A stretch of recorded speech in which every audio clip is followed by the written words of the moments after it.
Bueno, pues bienvenidas, bienvenidos a esta sesión del Círculo de Estudio Pensamiento Latinoamericano.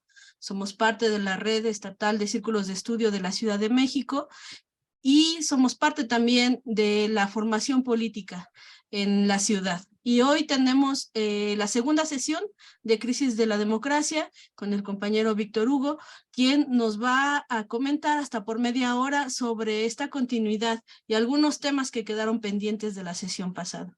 Adelante, Víctor. Sí, hola, muy buenos días a todas, a todos. Un gusto para mí continuar con esta sesión. Gracias.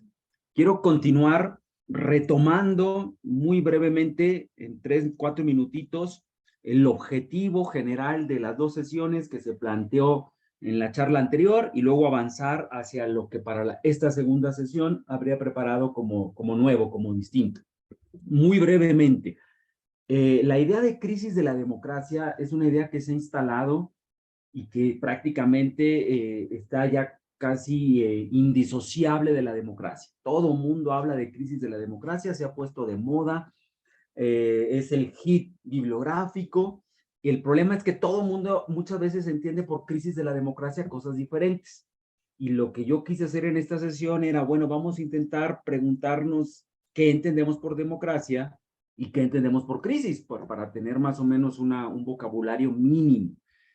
Y a su vez, lo que propuse es que miráramos en la historia del concepto de la democracia lo que la democracia ha sido históricamente.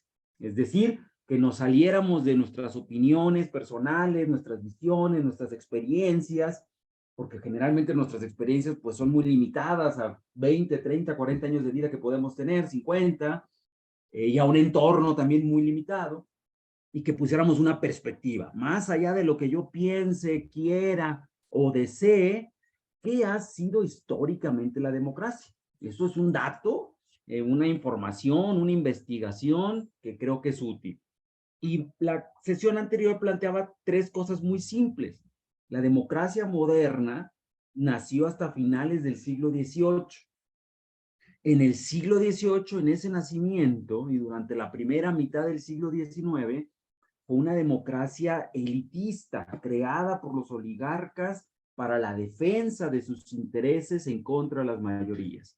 La obtención del voto no fue un regalo de los oligarcas, sino que fue el fruto de la movilización social, de las revoluciones burguesas y proletarias del siglo XIX, que van a conseguir lo que se llama universalización del sufragio, que todas las personas puedan votar independientemente de su sexo, condición económica, sociocultural, étnica, etc. Y en el siglo XX, solamente después de la Segunda Guerra Mundial, entre la Primera y la Segunda Guerra Mundial, las democracias liberales habían sido destruidas y derrotadas por el fascismo y por el nazismo, que eran todo menos demócratas. Solamente cuando se recupera la democracia, se establece lo que se va a llamar las políticas keynesianas, que tenían como inspiración aquello que se llamó el New Deal, el nuevo trato de Roosevelt, cuando en el 29 el capitalismo entra en una crisis mundial y el capitalismo, para salvarse a sí mismo, se convierte en un capitalismo de Estado nacional regulado. Eso en Europa, después de la posguerra, va a dar origen al llamado estado de bienestar. Un estado de bienestar donde dentro del sistema económico capitalista, muchos gobiernos serán conducidos por los partidos socialistas y eso ayudará a cierta redistribución económica en el marco de un capitalismo democrático, un capitalismo de Estado, un capitalismo dominado por la socialdemocracia a la izquierda y también por la democracia cristiana a la derecha. Ahora, en México y en Latinoamérica, tuvimos algunos modelos que procuraron imitar al estado de bienestar europeo, pero que nunca llegaron a hacer eso. Tuvimos en el caso concreto de México, pues un estado paternalista, burocrático, con sustitución de importaciones, el modelo desarrollista, aquel estado que llevó a cabo el llamado milagro mexicano, cuya ideología no era un socialismo, sino era el nacionalismo revolucionario. Era un sistema autoritario, pero con crecimiento económico. Ahí hay una paradoja interesante. No hemos vuelto a tener el crecimiento económico bajo el PRI, que llegó alguna vez a ser del 7% anual, pero en condiciones no democráticas. Entonces, es interesante porque a veces queremos que todo vaya junto con pegado, ¿no? Que la democracia inmediatamente produzca crecimiento económico, y precisamente la historia nos permite complejizar eso. Ahora, hay un último momento de la democracia, que es el de las llamadas transiciones. Cuando la Guerra Fría, que nació con la posguerra, de 1945 a 1989-91, desapareció. La Guerra Fría acaba entre el 89, cuando tumban el muro de Berlín, y 1991, cuando la propia URSS autodisuelve el comunismo. Entonces, en nosotros, esta etapa llamada democrática, es importante ubicarla en el contexto histórico que le toca. El contexto histórico no de la lucha entre el comunismo y el liberalismo. Ese contexto histórico fue muy importante porque el liberalismo, para tratar de derrotar a su contendiente ideológico llamado comunismo, ofreció ciertos impulsos a la democracia, que ahora, cuando el liberalismo se quedó sin ninguna ideología rival, ya no tenemos una ideología que le pueda competir al liberalismo como proyecto ideológico mundial. Ese liberalismo no casualmente se ha vuelto tremendamente conservador y solamente económico. A ese liberalismo conservador y limitadamente económico le llamamos neoliberalismo. Y nuestra democracia, nuestra transición a la democracia, porque nosotros somos de esos países que llegamos a la democracia hasta la llamada tercera ola, hasta finales del siglo XX, ¿no? Hasta el 2000, cuando por primera vez perdió la presidencia el dinosaurio. Nuestra transición a la democracia se da en el marco del cambio económico mundial. Nunca nos tocó una democracia en el marco del estado de bienestar. Nos ha tocado una democracia limitada, restringida por un modelo económico muy neoconservador. Dentro de ese modelo económico, la democracia que tenemos en México, parecida a muchas otras democracias en el mundo, sobre todo de los países que llegamos recientemente, 2000, estamos hablando de 23 años, es una democracia limitadamente electoral, una democracia formal, votada, procedimental. Y la pregunta que en la izquierda nos hacemos es, primero, si esa democracia puede ser todo lo que aspiramos a la democracia. La respuesta es no, evidentemente no. Es una versión minimalista, muy limitada. Pero la pregunta también es si por lo tanto no sirve, si no funciona. Y la respuesta es no. Sí funciona siempre y cuando entendamos que es una condición necesaria, pero no suficiente. Necesaria quiere decir, es indispensable que tengamos esto, pero no se puede acabar ni agotar ahí la democracia. Mi propuesta es entonces, siempre pensando desde la izquierda, que es infértil plantearnos democracia electoral contra la verdadera democracia. Primero, porque es una discusión que ya se dio hace 60, 50 años y sería volver otra vez como en un bucle a discutir eso. Y número dos, porque no hay necesidad de castigarnos a elegir entre blanco o negro. Lo que hay que tratar de observar es cómo la democracia electoral liberal puede ser una base mínima procedimental a partir de la cual enriquecer y llenar de otros contenidos a la democracia. Otros contenidos que vengan de otras tradiciones. Por ejemplo, el socialismo, por ejemplo, el populismo, por ejemplo, el nacionalismo, por ejemplo, el comunitarismo. El liberalismo no tiene por qué ser el único fondo ideológico de la democracia. Pero lo que sí está muy difícil es que en la izquierda pensemos que podemos tener democracias iliberales, es decir, sin liberalismo, es decir, sin derechos individuales, es decir, sin libertades individuales. Eso sí está un poco complicado, porque eso nos vuelve al carril de una democracia iliberal que puede llegar a pensar que para conseguir los grandes objetivos no importa sacrificar la independencia del Poder Judicial, no importa sacrificar la independencia de los medios de comunicación, no importa sacrificar la independencia del Poder Legislativo. Ese es un error que se dio históricamente en la izquierda. Bien, hasta aquí con lo que retomé de la sesión anterior. Para esta sesión se me ocurrió que podía ser útil discutir dos libros recientes, solamente las introducciones, así como para abrir bocado, y porque si alguien quiere después profundizar lo puede hacer, que son recientes y precisamente sobre el tema de la crisis de la democracia. El primero de ellos se titula Las crisis de la democracia. Está editado por Siglo XXI, se consigue aquí fácil en Siglo XXI o en cualquier otra librería, y está escrito por un autor polaco que se llama Adam Przeworski. Pensamos que se pronuncia Przeworski, así lo voy a decir yo, así lo he escuchado a otros profesores decir, así que vete a saber cómo se pronuncia en realidad, es polaco. Lo que sí sé, y es interesante, es que este profesor, siendo polaco, habiendo nacido en la Polonia comunista, es un profesor de izquierda socialista y demócrata. Y esto le llevó en su momento en Polonia a escribir algún artículo exigiendo competencia de partidos, cuando en Polonia lo que había era un unipartidismo, porque era un sistema de Estado. El tipo ha estado en la cárcel algunos tiempos en Polonia por pedir competencia de partidos, pluralismo partidista. Después fue miembro del grupo cercano a Salvador Allende en Chile. Fue de las personas que estuvo los 3 años en el gobierno socialista de Chile y tuvo que huir antes de que lo metieran a la cárcel.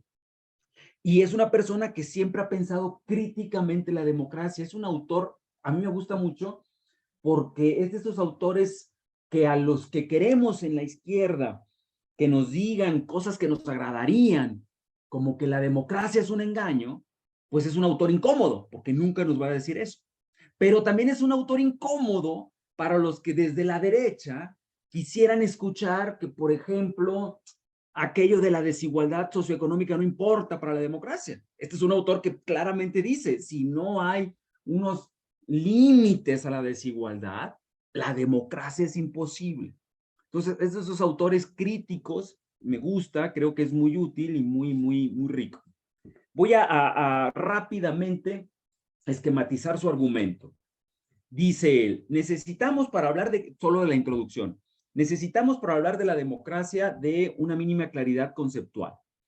Cuando decimos claridad conceptual, dice él, hay que pensar que no es lo mismo los conceptos que manejemos, las creencias que tengamos, muchas veces nuestras creencias las queremos hacer pasar por conceptos y no es lo mismo, y tampoco es lo mismo los síntomas y las causas. Si hablamos de crisis de la democracia y queremos estudiar crisis de la democracia, necesitamos poder distinguir qué son síntomas, qué son efectos, qué son manifestaciones y cuáles podrían ser causas, ¿no? Eso ayuda. El tipo es muy buen metodólogo como para hacer distinciones y decir, vamos a tratar de pensar con la cabeza más amueblada posible. También hace otra definición muy interesante. No es lo mismo una afirmación normativa que una definición conceptual. Y eso nos da en la torre a la izquierda y a la derecha, que generalmente queremos afirmar lo que es la democracia sin haber hecho una investigación empírica y teórica, simplemente es porque sale de mi ronco pecho pensar que esto es la democracia. Pero eso es una afirmación ideológica, una creencia ideológica, no una definición conceptual empírica.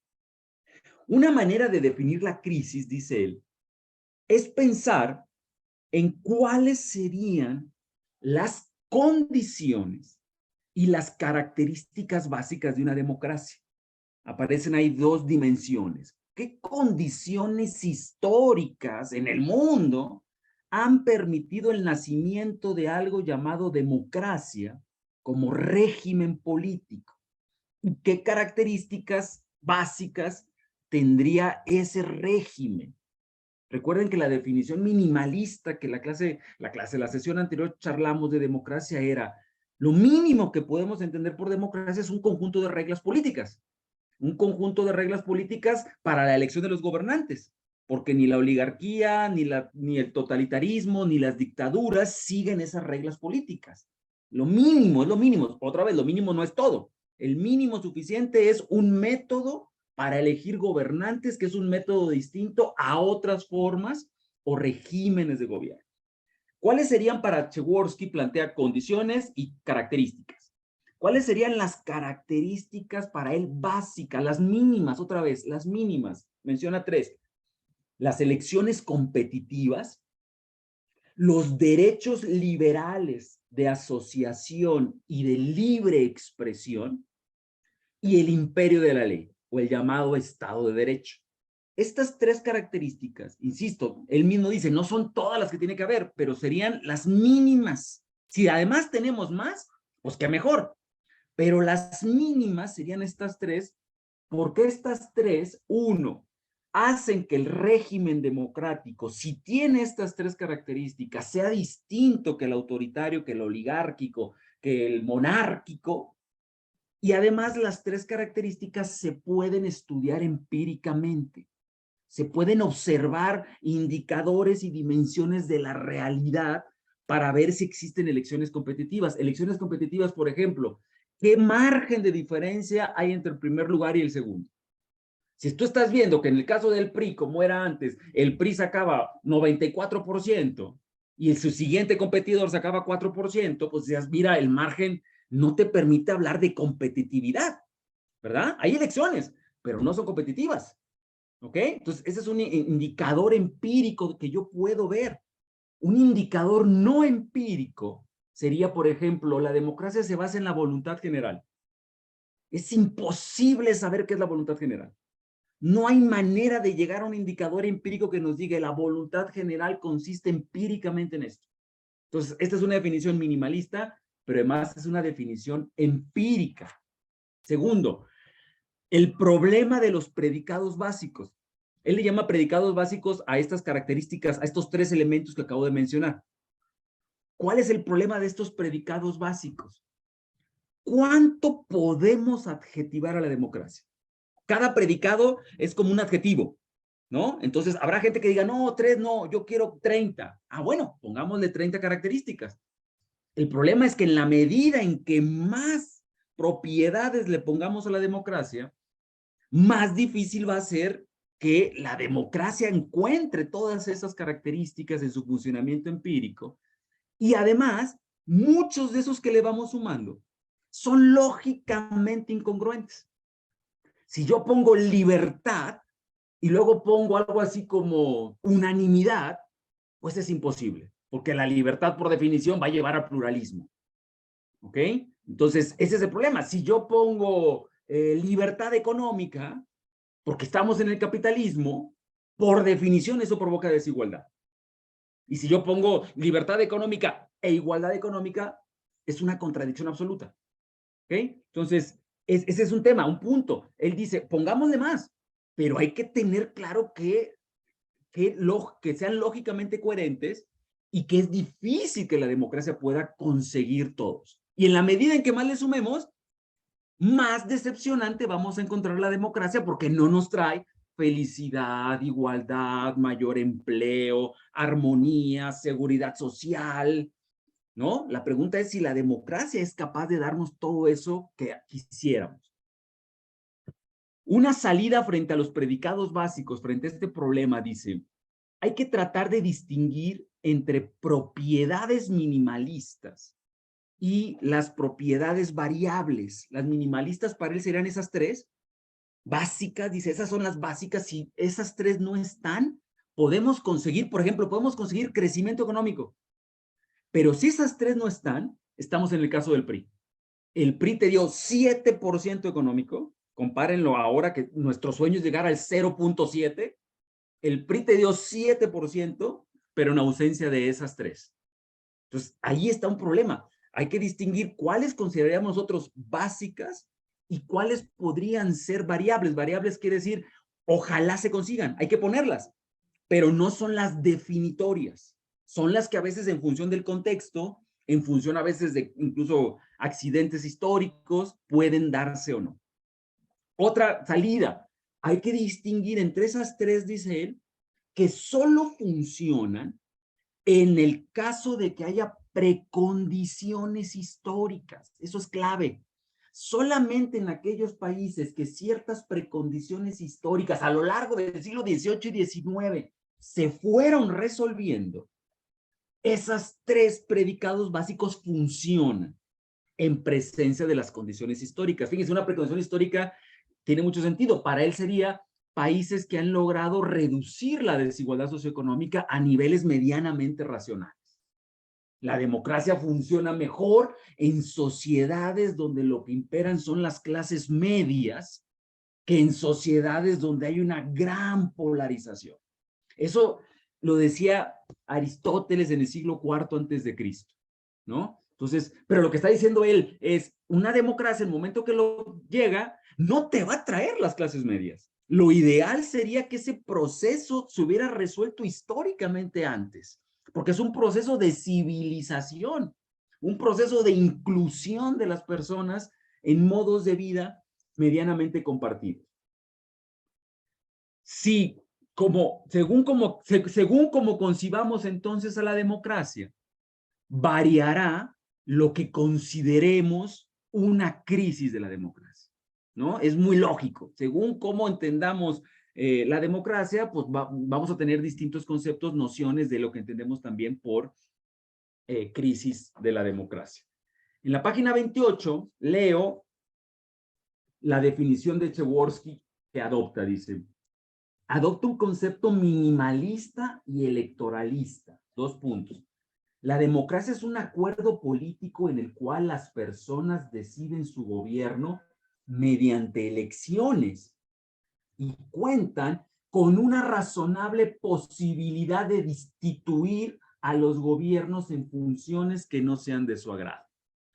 Una definición minimalista, como él dice, no es todo lo que la democracia debe ser, pero es el mínimo para poder empezar a hablar de un método distinto a otras formas de gobierno.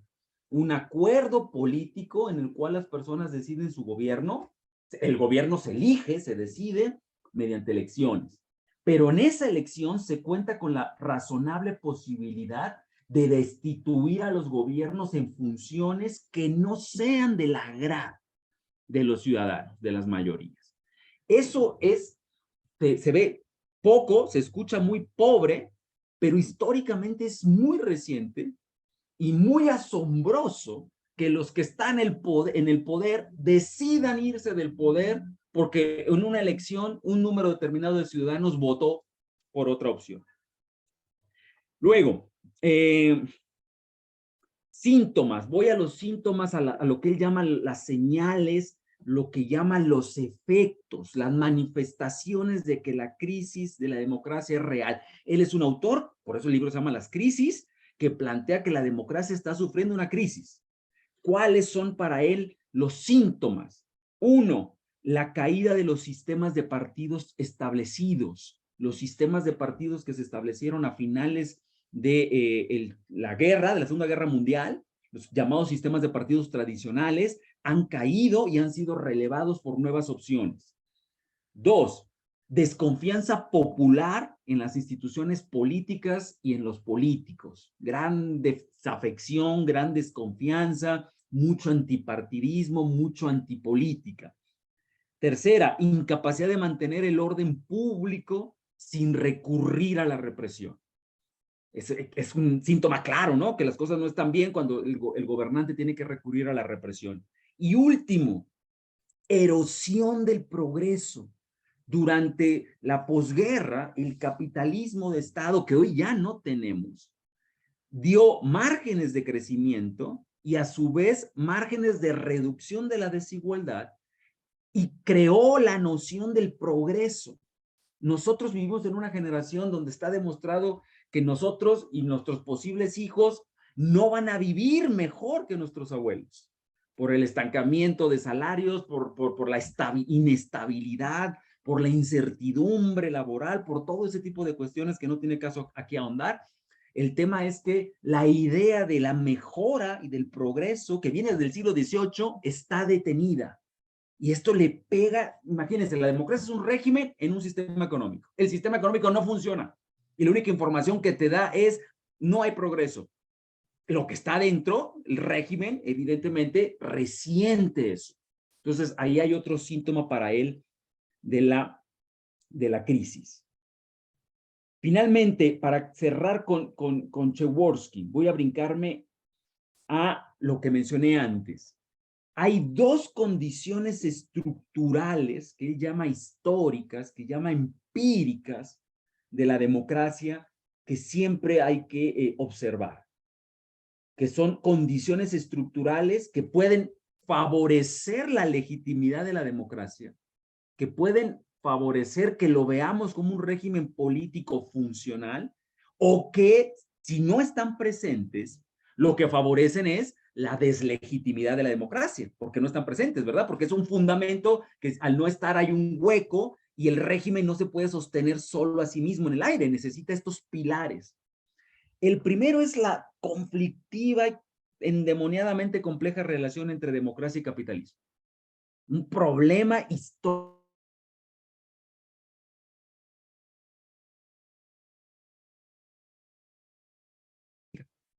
Es la idea de la democracia, ¿no? Una cabeza, un voto. Que todos contemos igual, que no haya votos ponderados. Una cabeza, un voto. Pero ese principio político nace dentro de un sistema económico que es productor por naturaleza de desigualdad económica. Entonces ahí tenemos una tremenda tensión. Igualdad política.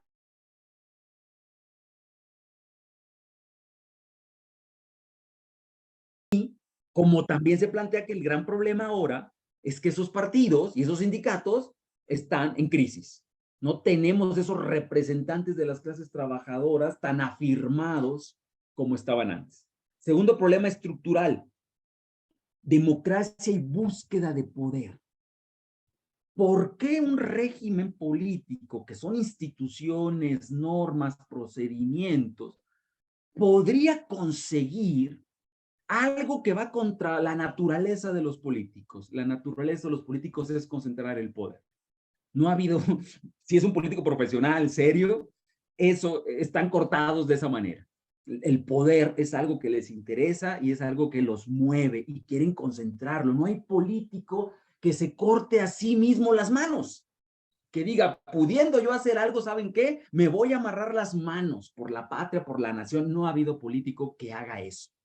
Y si pensamos que puede haber un político desinteresado del poder, creo que estaríamos mal, porque esos no son políticos. Entonces, ¿por qué, si los políticos les interesa el poder, dentro de la democracia, aceptarían que la oposición los pueda derrotar? ¿Aceptarían que la oposición pudiera competir con grandes posibilidades de echarlos fuera del poder? ¿Por qué resistirían las tentaciones de hacer todo lo posible para concentrar al máximo el poder? Tenemos el caso ejemplar aquí en este país de un régimen de 71 años que no se puede entender si no es por esa hambre de poder y por poder hacia elecciones, donde ustedes saben, en las elecciones el partido gobernante era el dueño del balón, de la cancha, del público, de la porra, de los comentaristas y del árbitro, ¿no? Estaba totalmente la cancha desbalanceada precisamente para reproducir el poder. Bien, cierro con el autor Przeworski y rápidamente paso a el autor Sánchez Cuenca, que también en este librito llamado El desorden político, democracia sin intermediación, en la introducción, solo creo que la introducción es suficiente, plantea en su segunda página para él lo que serían indicadores, síntomas, en las palabras de Przeworski, síntomas de la crisis de la democracia. Para él serían, uno, una fuerte polarización política; dos, una elevada volatilidad del voto; tres, la aparición de hiperliderazgos que trascienden las estructuras organizativas de los partidos; y cuatro, una extendida desafección política. Para él estos serían indicadores. Luego, entre la página 7 y 10, y me lo voy a ahorrar, ya no lo voy a leer, voy a hacer muy rápido para respetar el tiempo, se puede observar lo que él llama, lo que sería su hipótesis. Su hipótesis, ya identificó los efectos, ahora dice, yo creo, para mí, es lo que voy a tratar de demostrar o de discutir, que la causa de esto sería que con las llamadas revoluciones tecnológicas la mediatización, la tecnologización, todo lo que ya sabemos, el internet, las redes sociales, el fenómeno que se produce, llamado individualización, es un fenómeno contrario a la intermediación tradicional de los partidos políticos y de los medios de comunicación. Intermediación es, tú, individuo, no puedes conocer directamente, no es individualmente que puedes incidir, opinar, porque hay intermediarios. Y esos intermediarios, para canalizar la política, para darle alguna forma organizada, son tradicionalmente los partidos. Bueno, los partidos están en crisis. Los partidos y también los medios de comunicación están en crisis porque están desplazados por avances tecnológicos, culturales, de valores, que nos hacen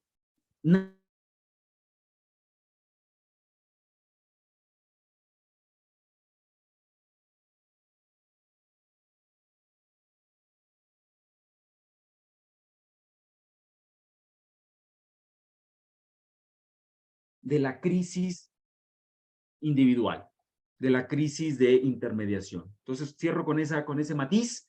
Para Przeworski la crisis económica tiene mayor peso. Para Sánchez Cuenca no es que no exista, pero le da un lugar distinto como acelerador de la crisis de desintermediación. Bueno, hasta aquí. Ojalá haya podido ser claro. Muchas gracias. Gracias, Víctor. Aquí hemos tenido algunos problemas con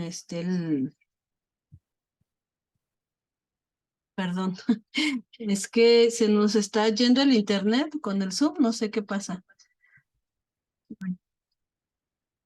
Perdón, entonces nos salimos como 3 veces. Ya lo último nada más alcancé a escucharte, Víctor, una disculpa. Si Irene estás más al tanto de la sesión, te pediría mejor que tú moderaras porque ahorita sí me está botando el Zoom, no quisiera dejar colgadas allá las personas. Porfa. Sí, sí, Elia, una disculpa también porque me encuentro en otro lado fuera de la ciudad y bueno, voy a tratar de controlar la sesión desde el celular, que es más complicado, ¿no?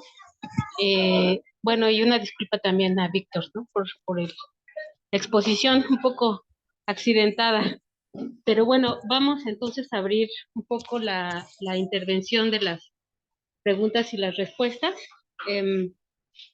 Pues ahora sí que quien quiera intervenir, me parece, Víctor, por lo que alcancé a escuchar, ha dado varios elementos. Yo nada más me gustaría decir algo, que, bueno, por ejemplo, hay una novela que hasta se convirtió en bestseller, que era El clan de la Cueva del Oso, que lo llegaron a vender hasta en el Sanborns, y planteaba algo interesante desde la antropología humana. ¿En qué momento los seres humanos aprendieron a mentir, por decirlo de alguna manera, ¿no? Tiene más implicaciones, pero la idea es que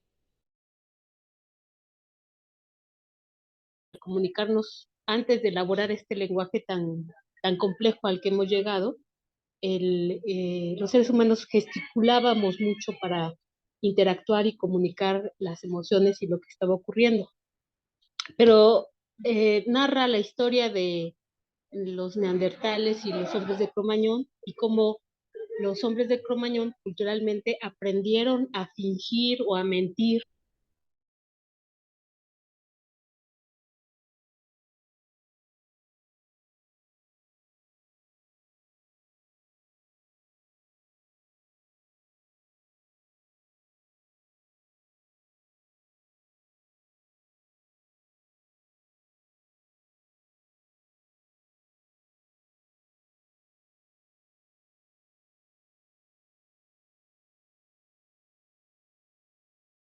políticas. Entonces, tenemos, digamos, esta connotación que me parece importante y bueno, para no seguir abordando más el tema, me gustaría que pues iniciaran sus participaciones.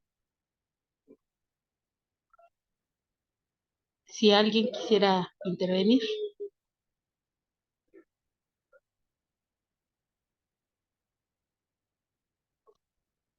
Fer, adelante, por favor.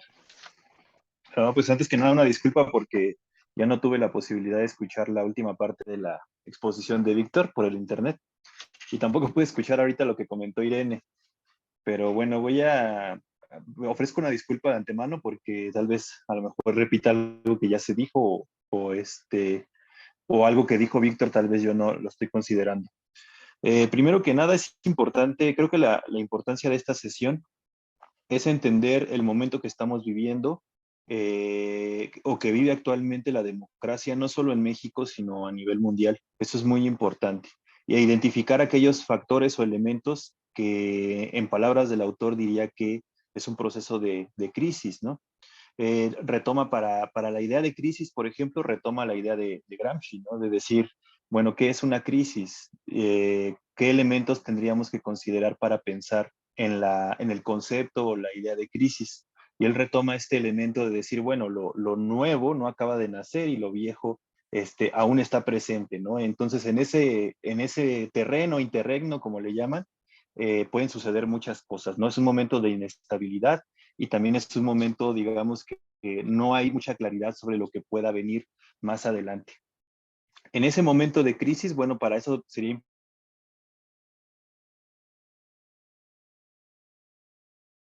Uy, parece que, no sé si soy yo, Fernando se fue. ¿Se escucha? Bueno. Ya, nuevamente ya ¿Ya? regresaste. Sí, Ok, regresé. adelante. No, sí, les digo que está bien mal mi internet. Pero bueno, lo que comentaba es que primero es importante, como comentaba Víctor, que se haga este recuento histórico de la democracia y las distintas formas en que se ha manifestado históricamente, ¿no? Él nos hacía un recordatorio de que la idea de democracia pues es muy reciente y sobre todo que esta idea de democracia pues digamos, se desarrolla principalmente en Estados Unidos.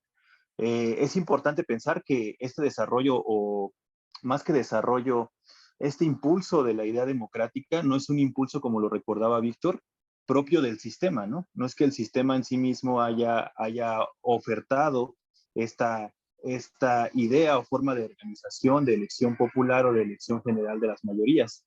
Más bien son las condiciones del propio sistema que obligan al sistema a generar este mecanismo para poder desarrollar la idea general de democracia o al menos una democracia electoral que permita transitar el proceso político de las guerras o digamos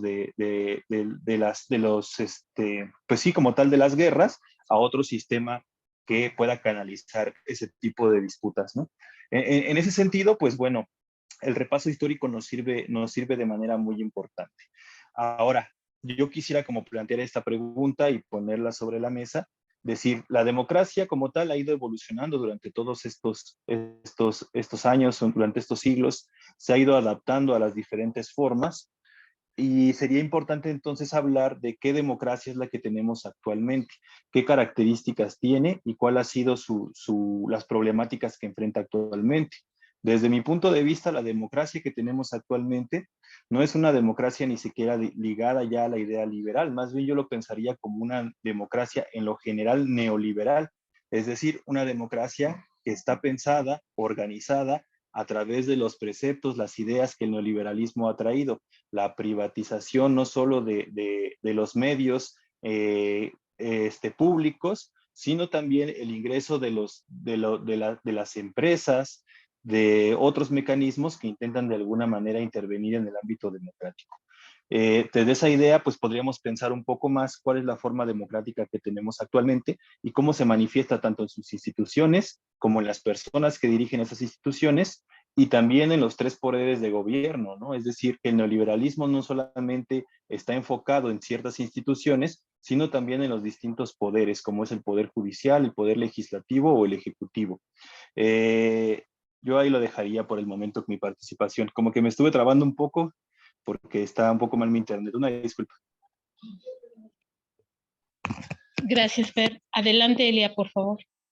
Bueno, pues, y a lo mejor mis limitaciones del conocimiento o del tema me van a llevar siempre a pensar en lo más inmediato que tengo, ¿no? Que es pensar en la realidad nacional, ¿no? En el país. Pensaba en esto, leía la segunda lectura que comentó Víctor y veía esto que dice, le voy a llamar a los partidos que son anti-establishment, ¿no? Que no están en lo que los partidos tradicionales, pues, está establecido, está aceptado, ¿no? Y también pensaba en lo de las instituciones, esta intermediación, ¿no? De los partidos y de las instituciones, me ponía mucho a pensar cuando leía acerca del proceso de cómo llegó al INE, cómo se llega al INE. Hubo un periodo en el que el priismo estaba en crisis. Yo creo que han habido crisis constantemente, ¿no? Y que esta crisis era que incluso solo había un candidato del PRI y no se presentó nadie más. Y luego la cantidad de personas que votaban llegó a ser tan baja, de verdad tan baja, que eso de un modo u otro los obligó también a generar la apertura o a generar que las presiones sociales o de los movimientos empezaran a tener peso para el cambio del modelo electoral, ¿no? Y se dieron concesiones, se dieron ciertos permisos, ¿no? Para que pudieran ir entrando, pero nunca fue realmente un espacio democrático.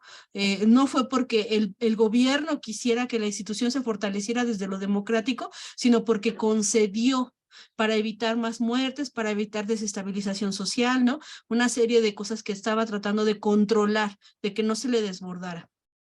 Creo que ahí hay de ahí se marcó las transformaciones del IFE, INE, ¿no? A lo que hoy sabemos, ¿no? Incluso la sobrerepresentación que tiene Lorenzo Córdoba, una persona que tiene 9 años cuando el otro estaba establecido que solo fueran 7 años. Es decir, cuando hay estos cambios, estas transiciones, se dan unas licencias para aumentarse años, para aumentar, bueno, como reinicia, como una especie de reinicio de puntaje, entonces empezamos en ceros, pero no es así.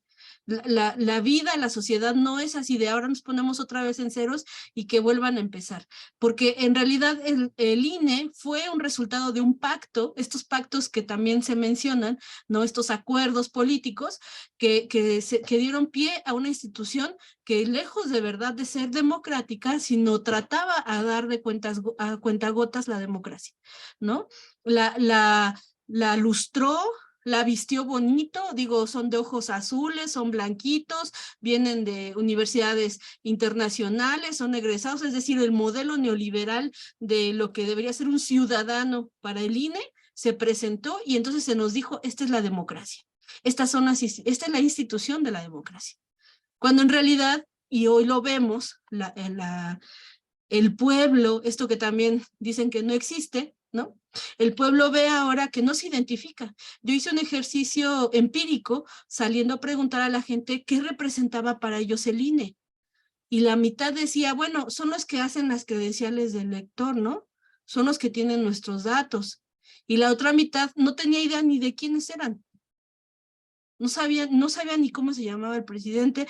Es decir, creo que no es ingenuo el hecho de que la mayoría de la gente, antes de este debate público que hace Andrés Manuel, de confrontar, porque sí hay que confrontar, la postura del INE, de su presidente que tiene poca moral o ética por ser un racista, por ser discriminatorio, la gente se empieza a dar cuenta quiénes realmente nos estaban representando en este instituto, ¿no? Yo ya para no prolongarme con esta idea y que no se me corte el internet otra vez, quiero decir que las instituciones finalmente sí corresponden a un modelo del gobierno y se visten y las ponen de tal manera que sean aceptadas, pero no necesariamente esa institución representa las necesidades del pueblo en ese momento. Y el pueblo sí existe, es decir, sí existimos, sí somos parte de esto, es decir, la voluntad del pueblo sí se puede medir.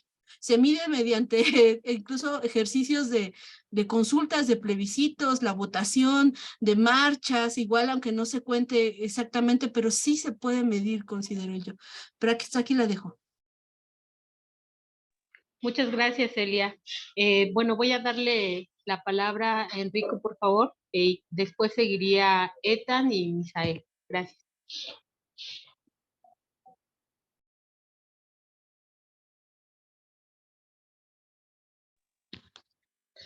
Hola, buenas tardes. Sí, yo creo que ¿sí me escuchan? Bueno, todo lo que se acaba de comentar me recuerda un libro que leí hace muchos años de Luis Althusser, creo, que habla precisamente de los aparatos ideológicos de Estado. Y prácticamente, pues, desde que empezó el profesor Víctor hasta lo que he escuchado con la última compañera, se abren, se abren estos aparatos ideológicos de Estado en todos los ámbitos, ¿no? Dentro del gobierno, dentro de la comunicación, dentro de pues, la educación, dentro de las instituciones, dentro de los aparatos represivos. Entonces yo creo que, pues, sería bueno tratar ese tema de los aparatos ideológicos de Estado. Sería todo. Adelante, Eta, o Yael, no sé qué prefiera. Ya está bien. Muy buenas tardes. Sí, creo que son tardes.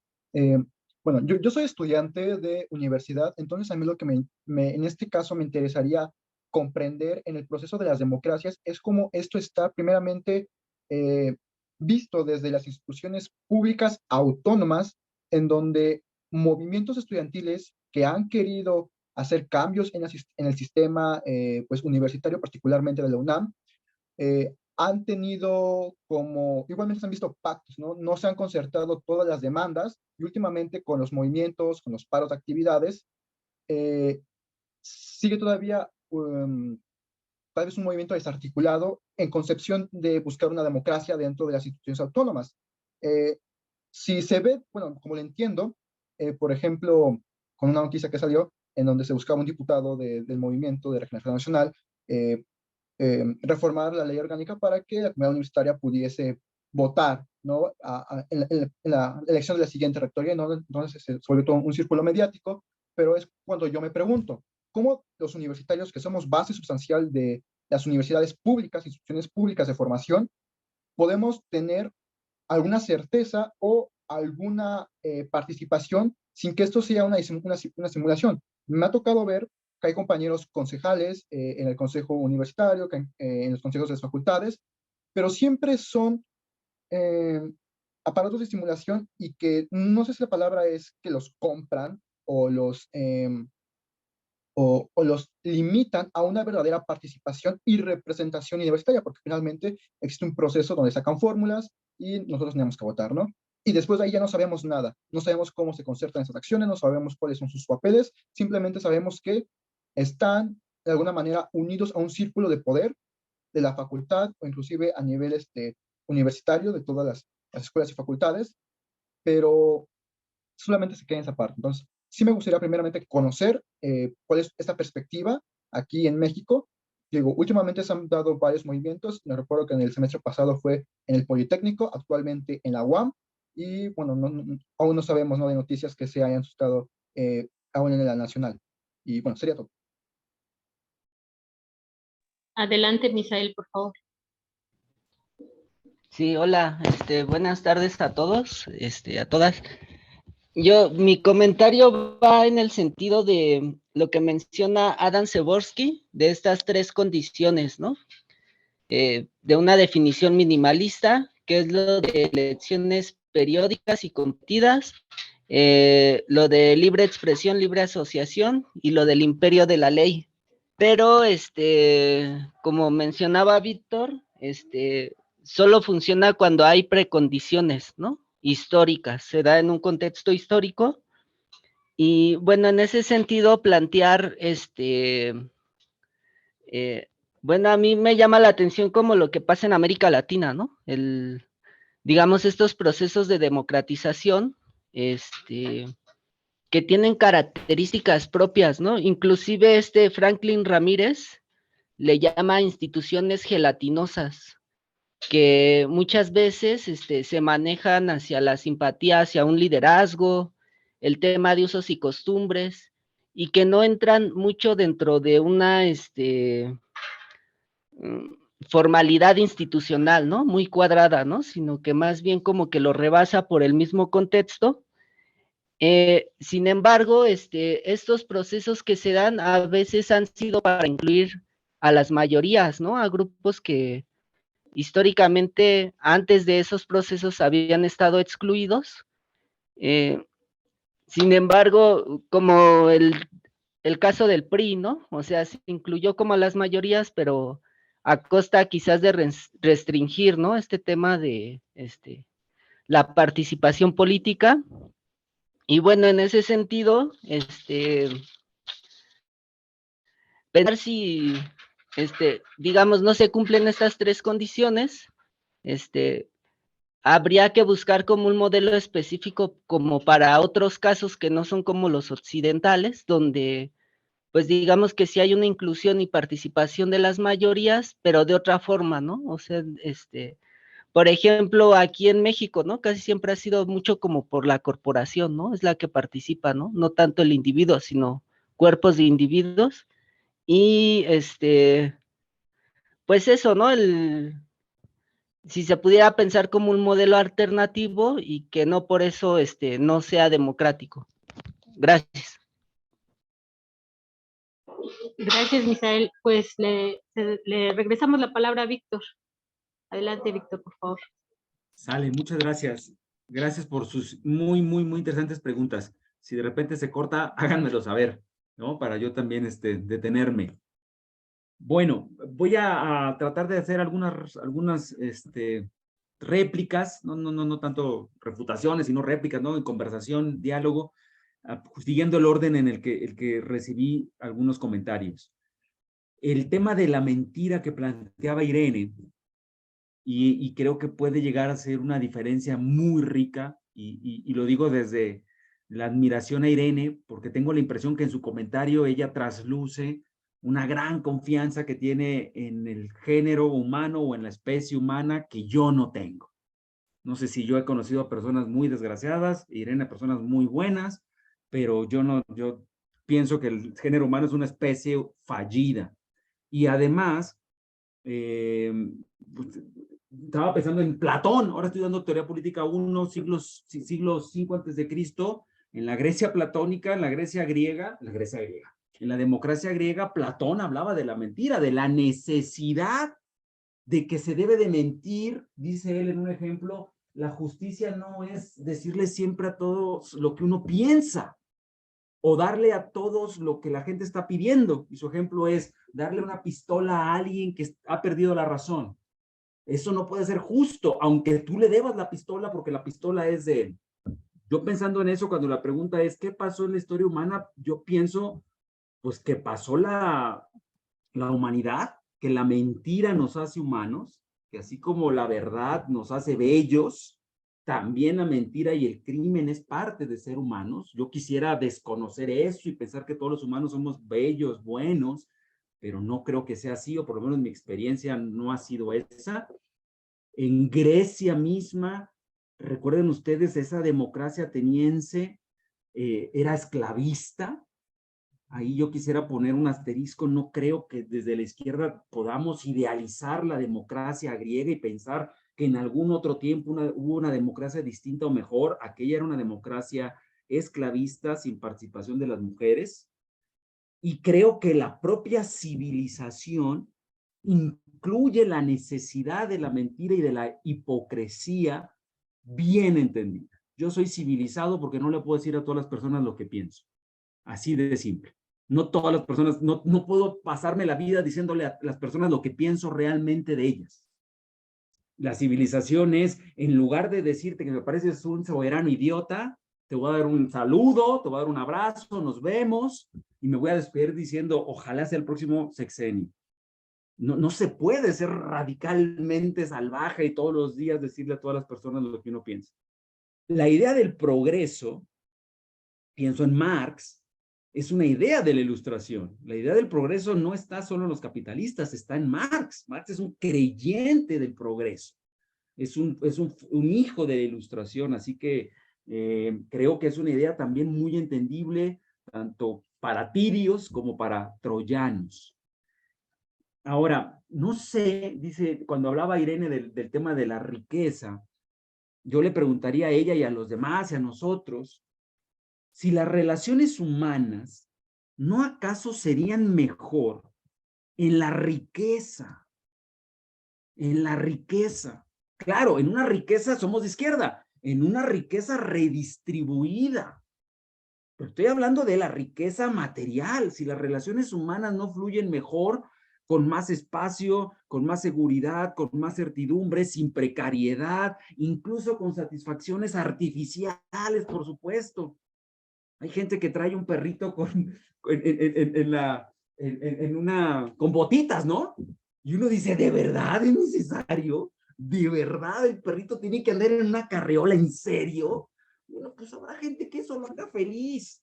Y supongo que es mejor tener una persona que lleva a cabo ese deseo a prohibírselo porque es un delirio neoliberal que le compres eso a tu perro.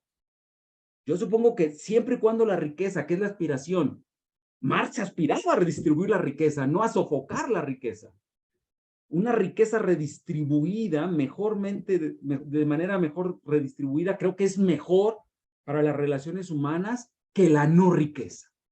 No veo por qué en la no riqueza las relaciones humanas pueden ser mejor.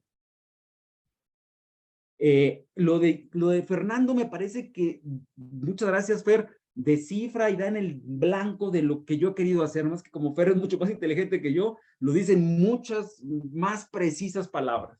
Lo que yo he querido hacer, copio las palabras de Fernando, es tratar de entender el momento histórico que la democracia está viviendo. A mí me parece que para la izquierda es muy importante tratar de entender el momento histórico que la democracia está viviendo. Y dice él, sigo copiándolo, algo está muy mal, todos los días lo vemos, y estamos leyendo libros sobre crisis de la democracia, algo está muy mal, pero no hay claridad de lo que pueda venir. Ese es el problema. Nos hemos quedado sin un proyecto alternativo para decir hacia dónde vamos. No hay claridad de lo que pueda venir. Es un proceso vivo. Y en este momento, por muy simpatizantes que seamos del López Obradorismo, ninguno de nosotros tiene el futuro de decir, estoy seguro que en 10 años los datos dirán que el López Obradorismo fue mejor. No lo sabemos. No hay claridad. Lo que sí creo que sí tenemos más certeza, y también me gustó mucho lo que dijo Fer, y esta es la crisis de la democracia liberal.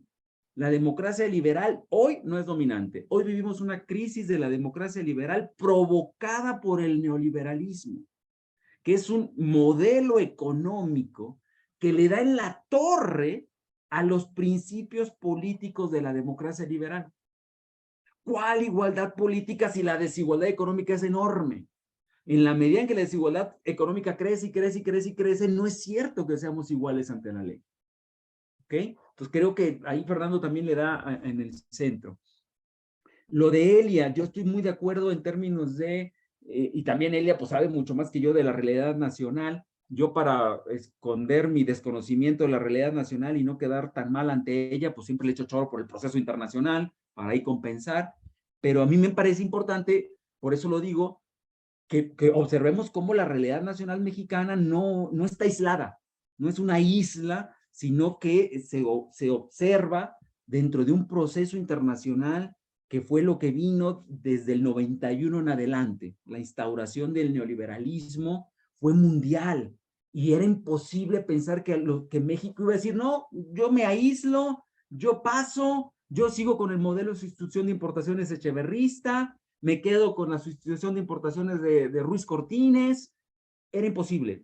Salinas de Gortari, si no era Salinas de Gortari, hubiera sido Pito Pérez, pero algún presidente lo iba a hacer. El modelo de integración en la economía vía los mercados es el modelo que López Obrador sigue refrendando con la visita aquí de Biden y dejando muy claro que la opción de México para él sigue siendo integrarse a los mercados y que internacionales y que su principal socio es Estados Unidos. Y eso es difícil verlo como traidor.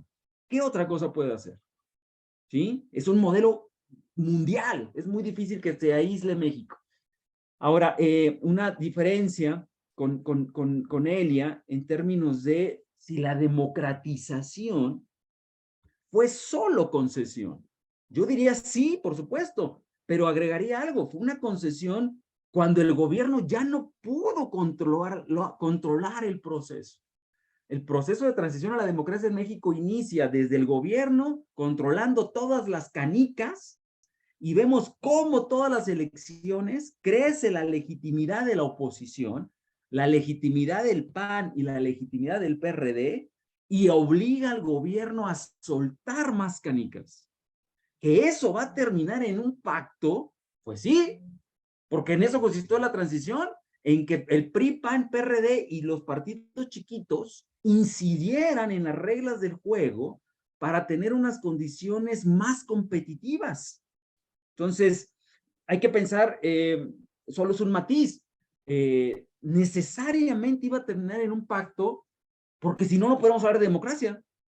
Es difícil pensar en un modelo antipacto, donde una fuerza se impone por encima a la otra, rompe y empieza una cosa nueva. Lo que dijo Fer, una crisis es algo que está terminando de morir, algo que no termina de nacer y que implica una imbricación, una amalgama entre el pasado y el presente. Hay que pensar en el tipo de transición mexicana. ¿Por qué digo esto? Porque si lo comparamos con las latinoamericanas, con las sudamericanas, es más fácil observar ahí una transición con ruptura, porque lo que estaban dejando atrás eran los gobiernos militares. Había que romper con ellos y meterlos a los cuarteles. En el caso de México, lo que estábamos dejando atrás era el dinosaurio exhausto priista. ¿Qué hacía con todos los sindicatos y con todos los votantes priistas? No podías romper y decir la transición va a significar que desaparezca el PRI, que por fortuna ahora nos acercamos más a eso. El PRI ya dejó de ser ese monstruo, ¿no? Ese pulpo que estaba en todos los gobiernos estatales. Pero sí, o sea, yo desde la izquierda pienso que resignificar el lenguaje nos ayuda. Concesión no es necesariamente algo malo. Pactar es algo obligado en la democracia. La democracia se da dentro del capitalismo y por lo tanto necesitas un pluriclasismo dentro de la democracia. Tienes que pactar porque si no, no puedes jugar al todo o nada. Eso precisamente es lo contrario a la democracia. Ahora, una cosa interesante en lo del INE. Yo estoy plenamente de acuerdo con Elia en lo que serían los síntomas, a mi juicio, de un mal abuso del INE. Clasismo, elitismo, autorreferencia, todo eso me parece claramente un error.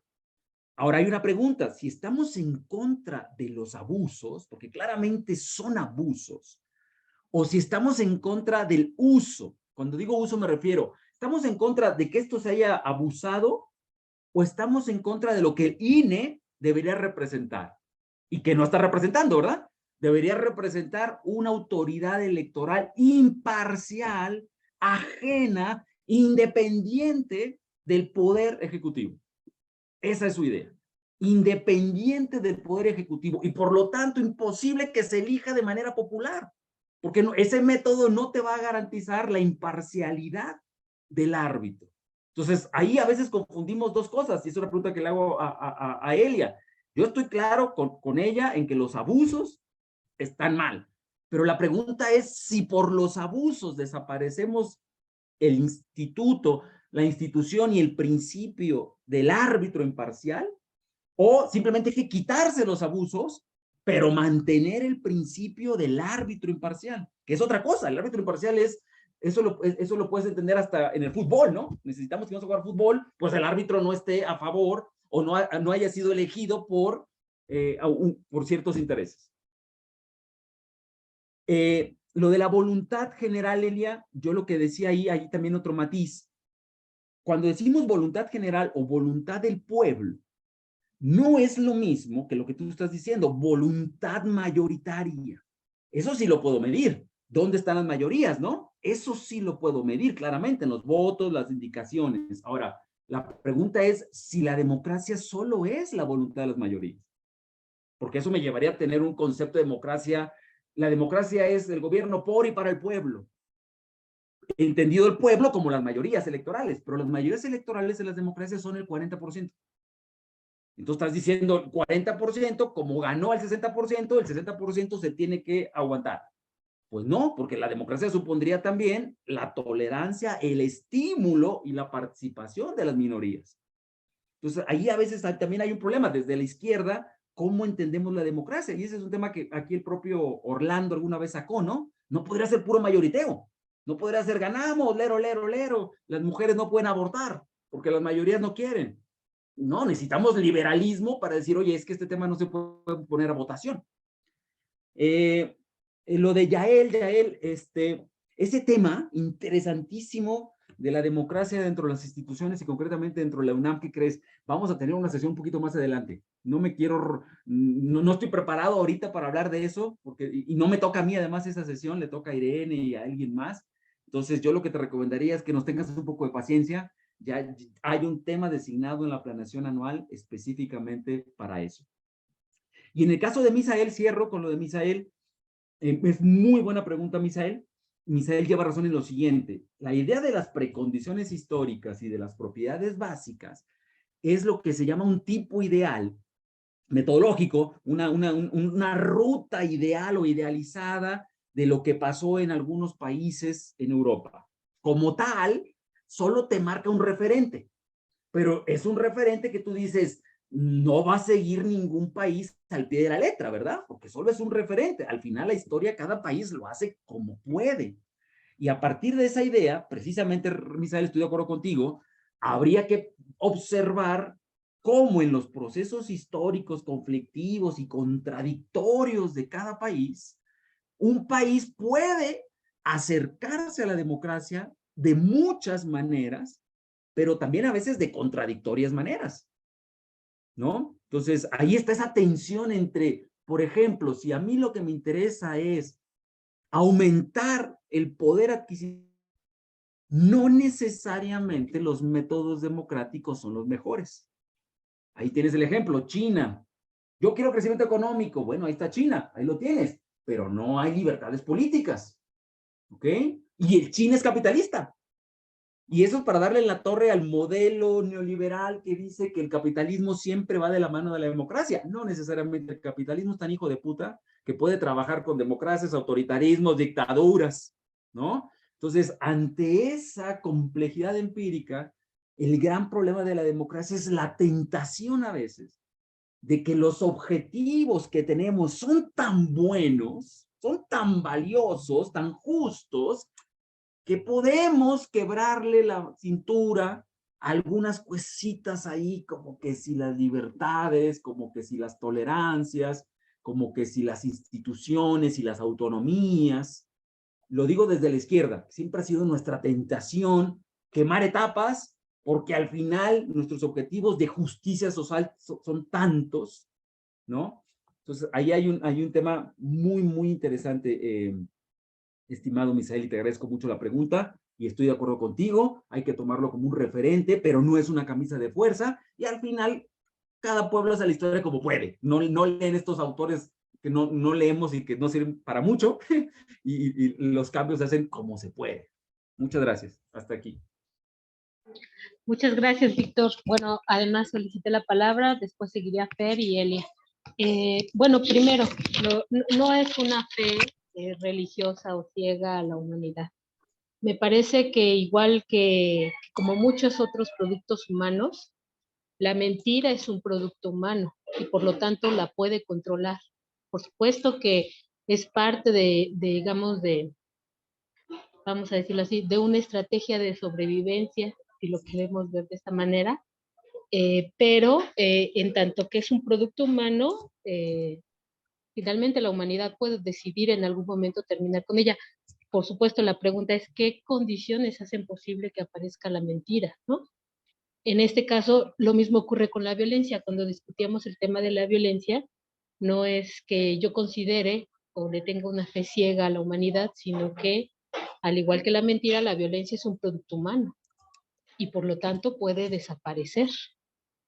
La pregunta es, ¿qué condiciones históricas, materiales y sociales tienen que existir para que esto sea posible.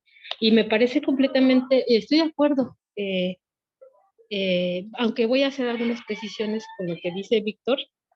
Primero, para Marx, el problema del progreso no es un progreso en términos de valor, sino tiene que ver más con la idea de desarrollo, que es un poco diferente. Pero bueno, digamos, se deriva de ese proceso de esa discusión del progreso, pero mientras que la economía política, el pensamiento burgués, el pensamiento de la época capitalista, dice que el progreso tiene que ver con la acumulación de valor y de capital. Para Marx la riqueza no es eso. Para Marx la riqueza, lo dice muy claramente en muchos pasajes, pero en los primeros del capítulo 1 dice, la riqueza, sin importar el tipo de sociedad que sea, precapitalista, capitalista o postcapitalista, si es que esto llega a suceder, el fundamento es el valor de uso, no el valor. O sea, la riqueza está configurada materialmente por el valor de uso. Entonces, para Marx, el problema de la riqueza es la riqueza material, dice él, digamos, es más riqueza 2 chaquetas porque visten a 2 hombres, o a 2 personas, o a 2 seres humanos, para que lo veamos de esta manera. Pero eso no significa que sea equiparable a decir que porque la chaqueta vale el doble, es más riqueza, que solo viste a una persona. Entonces, ahí hay un tema, que bueno, no voy a seguir discutiendo. Ahora, el problema ahora con la cuestión de la igualdad, que me parece, la sesión pasada Víctor decía muy atinadamente, ¿no? que si algo nos ha dejado esta época histórica, es la búsqueda de la igualdad, y es que hay un divorcio entre hay una confrontación histórica que ya tiene bastante tiempo, incluso antes del capitalismo, entre las necesidades individuales y las necesidades colectivas. Es una configuración, hay diferentes sociedades que lograron configurarse preponderando la colectividad, u otras, como las sociedades de propietarios privados, en donde la individualidad lo es todo, ¿no? Y la colectividad es nada. Entonces, depende, por supuesto, también es un producto histórico, es un producto humano, y ahí sigue el divorcio, no logra resolverse este tema. Y bueno, ya, como ya más o menos hemos tocado en algunas sesiones este tema, yo más bien les diría que pudieran recurrir, ¿no? A las sesiones que tenemos en la página o en el canal de YouTube de la sesión del círculo, para que puedan un poco darse una idea sobre este asunto de la igualdad, que me pareció que era un tema que Víctor puso en la mesa en sesiones anteriores. Y ya finalmente, para no acabarme el tiempo, porque no sé de cuánto tiempo voy disponiendo, pero fue muy interesante el discurso de López Obrador el 18 de marzo, cuando, bueno, Víctor lo dice así, López Obrador busca una integración a los mercados internacionales. Y efectivamente pienso que el fundamento es muy parecido al del zapatismo, cuando decía, queremos ser parte de México, ¿no? No nos dejen fuera, porque eso es lo que estaba detrás del levantamiento zapatista, porque era un exterminio de las poblaciones indígenas, y bueno, el zapatismo levantó la voz y dijo, aquí estamos, no queremos exterminio, queremos también la integración. En un primer momento, en el primer comunicado, decían que eran anticapitalistas, luego se retractaron para poder mantenerse en esa lógica incluyente.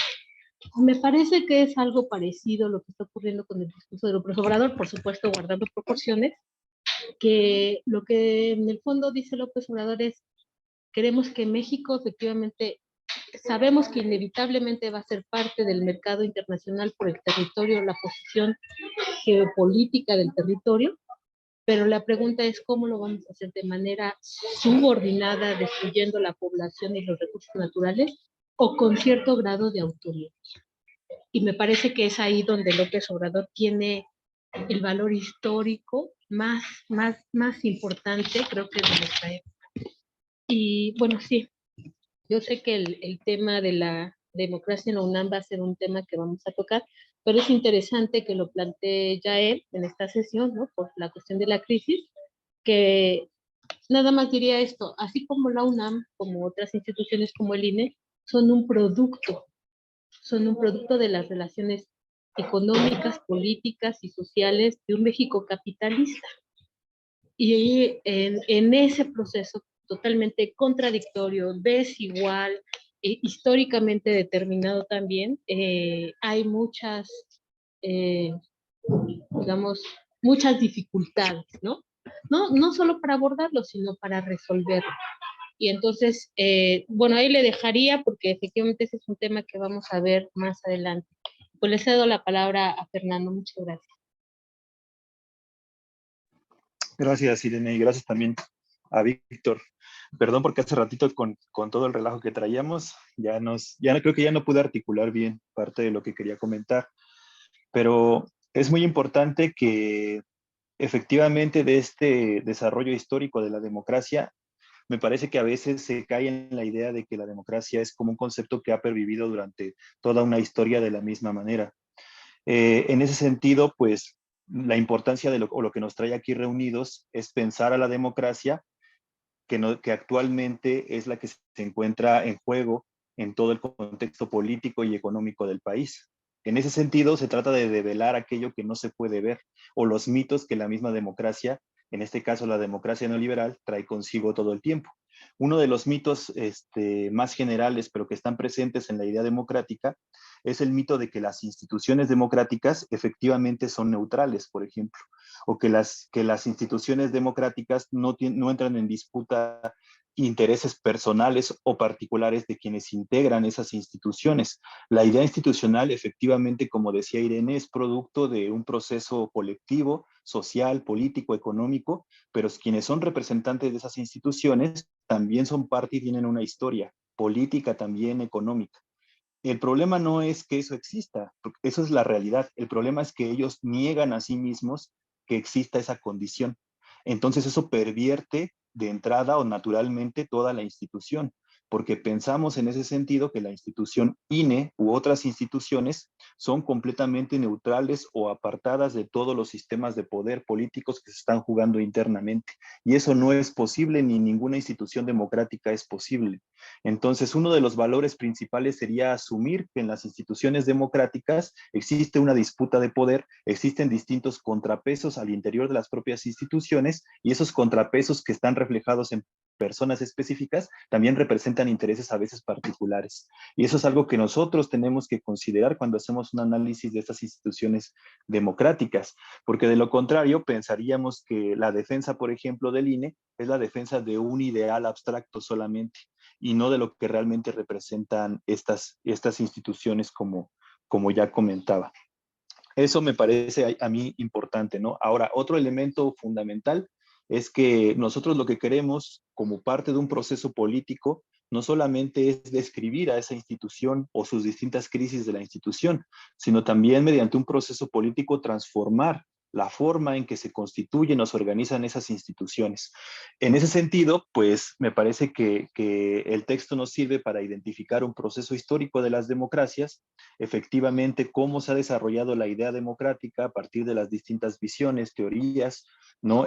Cómo la idea liberal parte de unos principios, digamos, todavía descriptivos de lo que debe ser la sociedad, pero que sin lugar a duda, y es algo que todos los que estamos aquí creo que lo tenemos muy claro, que no está apartado de ninguna manera en la realidad de la otra dimensión material, ¿no? Es decir, esa es la contradicción que está intrínseca en el modelo capitalista, en donde estas grandes ideas de cambio y transformación se ven rebasadas a veces por el tema material o lo que está en la realidad.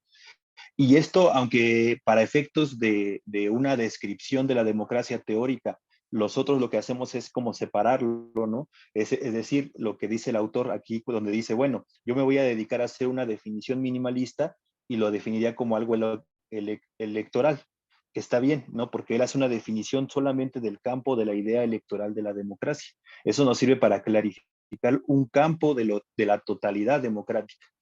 Pero cuando se trata de transformar ese régimen, esa institución democrática, es impensable que podamos descartar otros elementos como el tema histórico que ya comentaba bien Víctor, ¿no? De la desigualdad o otros elementos que tienen que ver más con un ámbito procedimental. No se trata, como comentaba al inicio Víctor, pues de un debate entre democracia electoral o una democracia contra democracia económica. Los dos elementos están presentes en la democracia real. Es decir, hay una democracia procedimental, que es la que está operando diariamente en cuanto a las formas de acceso al poder, ¿no? Mecanismos, leyes que están presentes, y hay otro tipo de democracia que está pugnando diariamente por tener mayor participación popular, por tener la posibilidad de mejor distribución económica que permita a las personas participar de otra manera.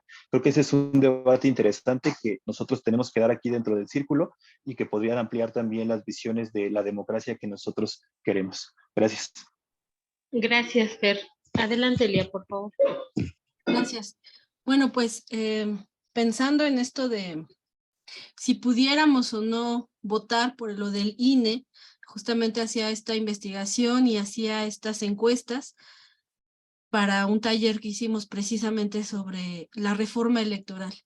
Y una de las cosas que veíamos con la gente, que además se aplicó el taller, es que nosotros buscaríamos, bueno, primero el pueblo, ¿qué definición estoy tomando? Bueno, la de Dussel, en donde los oprimidos, los que estamos siendo explotados, pues somos ese pueblo, ¿no?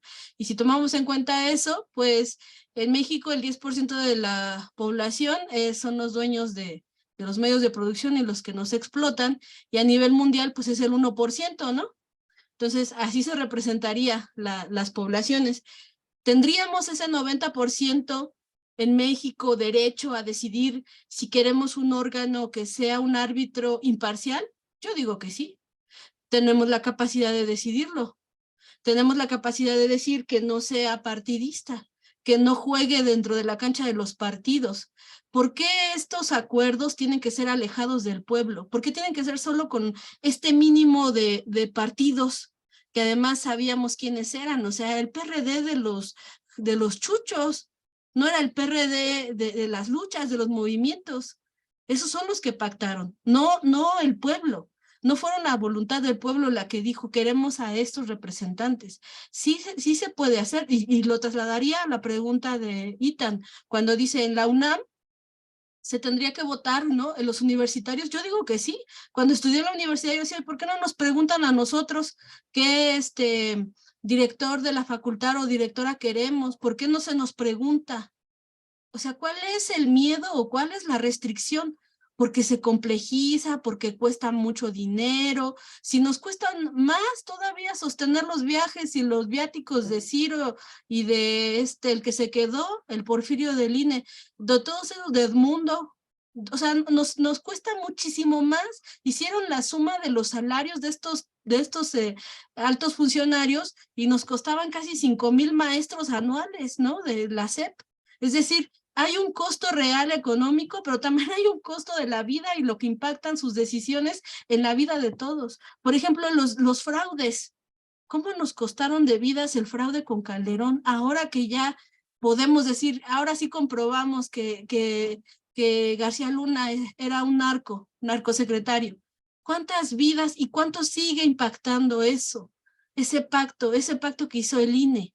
El IFE y que luego el INE, que se convirtió con Peña, esas concesiones, no digo que la palabra sea mala para nada, pero esa concesión, ese favor que se les dio a los partidos, lo que está costando a las personas, yo creo que sí tendríamos que repensar un poco eso y creo que sí podríamos elegir, y creo que en la UNAM también se podrían elegir a los rectores, la rectora, ¿no? Pienso que sí se podrían hacer. Y finalmente esto de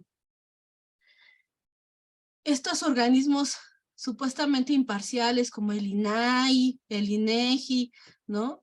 Que fueron también creados en ciertos periodos. Habría que ver los contextos y quiénes nos representan. Vuelvo a lo mismo. Recuerdo que en el INEGI trabajamos, Irene también trabajó, y la verdad es que las personas que coordinaban las actividades del censo escolar, pues no eran muy éticas. Y cuando hay que sacar la chamba, se inventan los números. O sea, la verdad, hay que decirlo. No es lo más confiable que tenemos, son las herramientas, sí, todo eso que nos da el INEGI, no quiere decir que todo esté mal, pero al final las instituciones las hacen las personas. Y las personas sí, los directivos, los representantes tienen posturas políticas.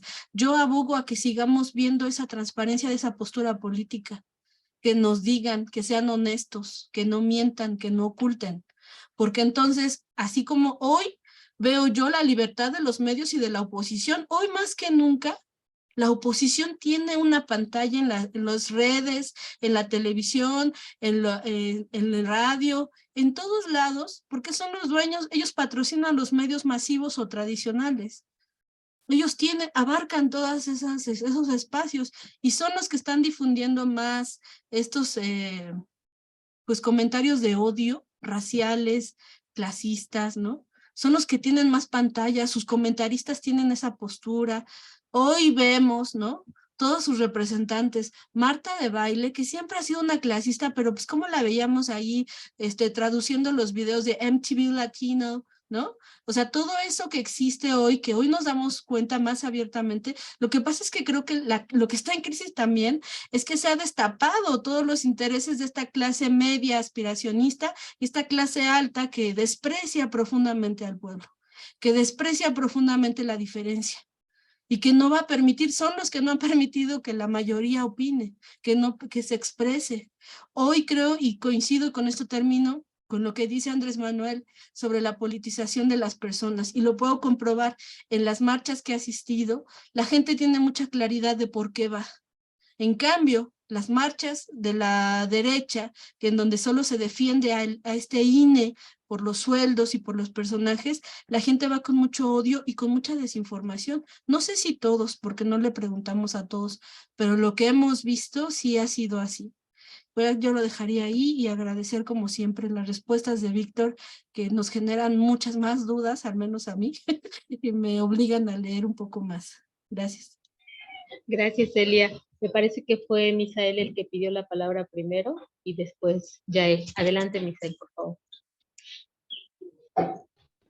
Sí, gracias.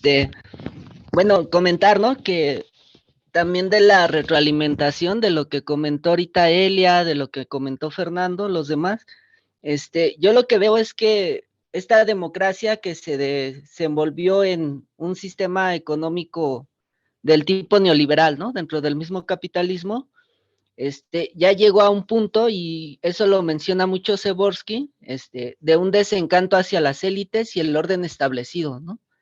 Élites partidistas, lo que menciona de los partidos tradicionales, pero también económicas, ¿no?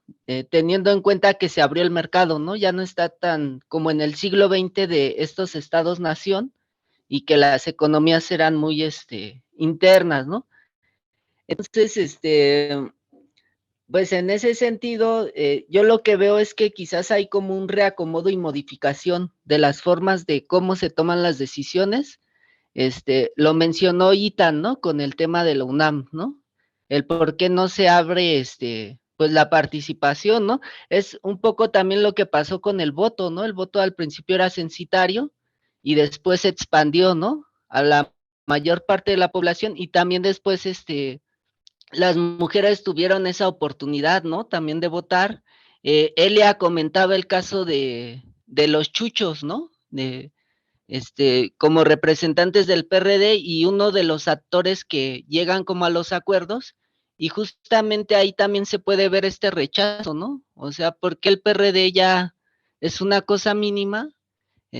Pues porque no supieron ahí cómo negociar, ¿no? O sea, la mayoría de la población ya no se siente representado, y pues no sé, creo que es como, yo veo eso, ¿no? Que hay como un reacomodo, quizás no hay como los canales institucionales por los que puedan participar nuevos actores, quizás se vayan dando, y también este tema de, pues que a veces hay cosas que vemos como excluyentes, pero no lo son, ¿no?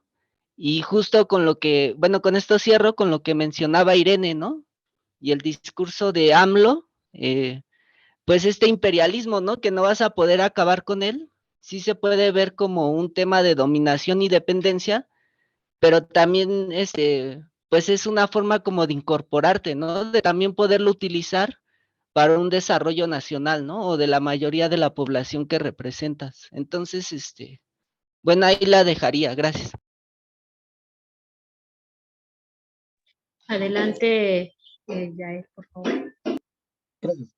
Bueno, en este momento, habiendo escuchado, y más que nada una parte donde entiendo, en donde en la democracia se tienen que hacer pactos. Yo quisiera preguntar cuáles son las consecuencias de esto y trayendo un ejemplo muy claro sobre, primero que nada, los recursos naturales. ¿Cuáles han sido las consecuencias de haber pactado las concesiones, primero de agua, para las grandes empresas, FEMSA, la principal, y segunda, las concesiones mineras, ¿no? Eh, hay un trabajo muy bueno sobre la minería en México, es un trabajo documental, gráfico, que te explica y te detalla cómo es realmente la minería en México, cómo es voraz con los recursos naturales, con la gente y sobre todo con los medios, ¿no? Inclusive donde hay mineras, la inseguridad se vuelve más grande. Entonces, trayendo este concepto, ¿cómo podemos entender estas consecuencias de los pactos en la democracia? Les cuento. Sí, adelante, Fernando, por favor. Sí, muy rápido. A mí me gustaría pasar un poco a la idea del segundo texto, el tema de las intermediaciones. Si bien es cierto que las intermediaciones, como plantea el autor, han empezado a causar crisis, efectivamente yo estoy completamente en esa línea, pero creo que en específico causan la crisis del modelo neoliberal. En ese sentido, por ejemplo, los medios de comunicación, que actualmente, como ya mencionaba él, eran medios tradicionales, hoy podemos tener una gama más amplia de medios que nos permiten darnos cuenta de otras cosas, inclusive, como lo menciona el autor, la participación directa de ciertos debates que antes solamente estaban restringidos a espacios específicos. En cuanto a la idea de partidos políticos, yo no sé si realmente la mediación de partido político esté ya en su ocaso. Creo yo que la idea de partido político es una idea histórica que sin lugar a dudas ha conglomerado a las ideologías, ha conglomerado también a grupos de personas alrededor de la figura de partido como forma de organización política para la disputa del poder. Y creo yo que eso no se ha acabado como tal, sin embargo ha entrado a la palestra política nuevas formas o dimensiones o formas de repensar a los partidos políticos con nuevas ideas que trascienden las viejas formas de los partidos tradicionales. Habrá que ver con el tiempo si estas nuevas formas, su forma de organización y de toma de decisiones se adapta a los nuevos tiempos o se siguen replicando las formas de las viejas formas de organización de los partidos políticos tradicionales. Sin embargo, estos dos elementos me parecen interesantes. No creo que sean los únicos que han reconfigurado la idea de la democracia. Sin embargo, ahí están presentes, ¿no? Nada más esa parte. Muchas gracias, Fer. Pues le vamos a regresar la palabra a Víctor, a menos de que alguien quiera hablar antes, pero me parece que ya agotamos a las intervenciones. Víctor, por favor, te escuchamos. Muchas gracias. Sí, nuevamente, muchísimas gracias. Muchas gracias. Miren, todo lo que me comentan es súper interesante y me hizo pensar en recordar un poco algo así como la motivación original que yo tenía al proponer este tema. Y es la siguiente. A lo mejor lo comparten. Es bien interesante cómo en la izquierda nos ha costado llegar a un acuerdo sobre, digámoslo así, sobre el estado actual de la realidad. Tenemos como un problema en términos de nuestras percepciones, uno lo ve de una manera, otro lo ve de otra manera. Supongo que eso es natural porque nadie ve la realidad así de manera directa, sino mediante nuestras percepciones, nuestro lugar, nuestra experiencia, nuestra clase social, nuestra formación, bla, bla, bla, bla, bla. Pero sumado a ese problema, el tema de la democracia ha provocado en la izquierda, creo yo, mucho desacuerdo, porque no hemos logrado decir, ok, no podemos suprimir nuestras diferencias. De hecho, la izquierda nunca ha sido una sola, está llena de diferentes izquierdas, está bien, pero tenemos que tener algún terreno mínimo sobre qué fue el siglo XX, qué fue el siglo XXI, algunas cosas mínimas. Yo pienso que si lográramos tener esas cosas mínimas, los desacuerdos no desaparecerían, pero sí sería más difícil que a la primera nos paráramos de la mesa y tú por tu lado, yo por el mío, que eso ha sido un problema eterno de la izquierda, ¿no? El divisionismo. Podemos tener diferencias, pero lo interesante es que sean diferencias estratégicas en términos de, bueno, pero la realidad es esta. Nos puede gustar o no. El comunismo perdió y no va a volver por lo menos en un pronto plazo. El mundo es capitalista y la revolución tecnológica lamentablemente no la vamos a echar para atrás. Miren que está hablando un primate, un analfabeto tecnológico. Yo ni celular tengo, pero me doy cuenta que para allá va el mundo y así seguirá, me guste o no. Entonces, esos acuerdos, esas lecturas básicas de la realidad, sobre, como bien dijo Fer, el tiempo histórico que nos ha tocado vivir, no nos gusta, pero hay que estudiarlo para tratar de entenderlo, porque no lo podemos transformar y cambiar si no logramos entender medianamente cómo funciona. No es que yo ni lo sé, pero mi objetivo es tratar de medianamente entenderlo, ¿no? Esa fue la motivación original y me he sentido muy enriquecido con sus comentarios, con sus observaciones en términos de seguir pensando por ahí. Porque estoy muy de acuerdo con lo que acaba de decir Irene. No es el problema la integración económica, el problema es que hay modos de integración económica. ¿Se acuerdan? Eso lo vimos en el texto que discutimos de O'Donnell. Una de las características del Estado, de un buen Estado, debe ser tener ciertos filtros a la globalización. No se puede aislar de la globalización, pero hay de modos a modos de insertarse en la globalización. Eso que dijo Irene, que lo dijo tan fácil, todos conocemos a compañeros de izquierda que rechazan cualquier tipo de integración económica y que siguen diciendo el imperialismo yanqui, como si realmente alguna vez pudiéramos evadirnos de esa atracción y decir vamos a plantear un desarrollo económico totalmente autónomo. Es una utopía. Ojalá lo consiguiéramos, pero la realidad a la cual ustedes también son sensibles, como lo han manifestado en sus comentarios, nos dice, bueno, pues tenemos que integrarnos, pero hay que integrarnos de una manera crítica, soberana, hay de modos a modos, ¿no? Luego, esto que decía Fer, me gustó muchísimo también, estoy de acuerdo. La democracia tiene distintas dimensiones y no hay que jugarnos la vida de si un país es o no democrático en función de una sola dimensión. La dimensión electoral es una de las dimensiones de la democracia, no es el todo de la democracia, no tomemos la parte por el todo. Hay otras dimensiones y creo que eso ayuda, porque entonces podemos observar como a la democracia como un fenómeno histórico y multidimensional, que tiene como círculos concéntricos, en lugar de excluir, círculos concéntricos que pueden ir sumándose. La democracia nunca se consigue de una vez y para siempre. No es ya la tenemos, no, la democracia es un proceso permanente, histórico, conflictivo, y hay que democratizar a la democracia, porque apenas tenemos democracia electoral. Es lo mínimo, pero tampoco podemos tirarla por la basura porque venimos de 71 años de abstención electoral. El PRI decía, pero ¿para qué quieres votar, hombre? Estoy dando la UNAM, el POLI, Seguro Social, crecimiento económico. ¿Para qué quieres votar? No se te va a ocurrir votar al PAN, te vas a equivocar. O votar al comunismo, ¿no? Democracia después, decía el PRI. Entonces, entenderlo así es interesante. El punto de la imparcialidad de las instituciones democráticas que también toca a ella, a mí me parece que ahí hay como dos maneras interesantes de pensar, de discutir, de seguir discutiéndolas, de encontrar sus alcances, sus virtudes, sus problemas. Yo estoy plenamente de acuerdo con la premisa. No es cierto que haya imparcialidad de las instituciones políticas de entrada, y tampoco en las democráticas, de acuerdo. Padrísimo partir de ese realismo. Ahora, la pregunta es si la manera de vencer la imparcialidad sería hacer una elección popular, es un método, o el método que también se conoce y que no se está aplicando bien ahora, que es, vamos a tratar de limitar la parcialidad sumando en una misma mesa a todos los intereses parciales, para que todos los intereses parciales, a partir del acuerdo de todos los jugadores, se elija un árbitro, pero que parta del reconocimiento de las parcialidades, porque los partidos políticos todos son parciales. Morena y el PAN son igual de parciales, representan una parte de la sociedad.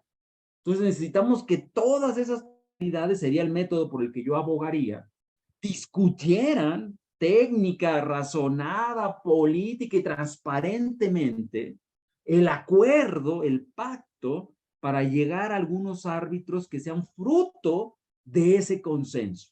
Es como pensar, como la objetividad absoluta no existe, en las ciencias se plantea, no existe la objetividad, lo que existe es el acuerdo intersubjetivo. Entre todos nos ponemos de acuerdo en un método que ahora, como hemos pactado, lo vamos a reconocer como legítimo. Pero no es un acuerdo ni supremo, ni eterno, ni absoluto, ni la voz revelada de Dios, sino que va a durar lo que el tiempo de los pactantes lo sostenga. Es un acuerdo, una regla que incluye reglas para cambiar las reglas.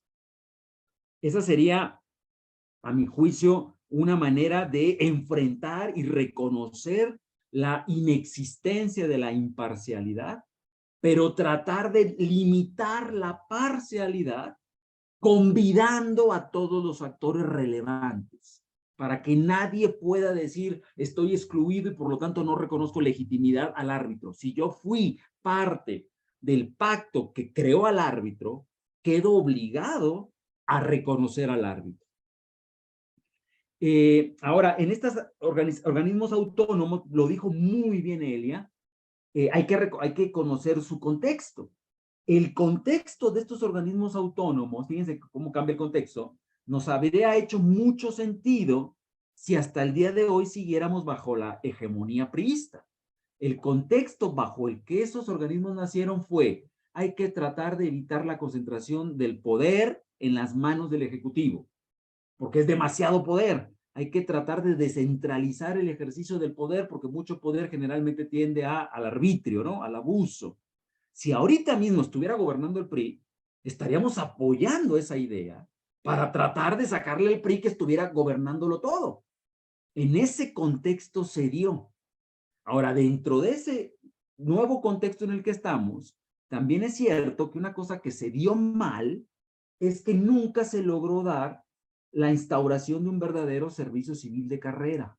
Eso no es la solución absoluta, ya lo sé, pero hay una división entre los puestos políticos y los puestos burocráticos que son transeccionales.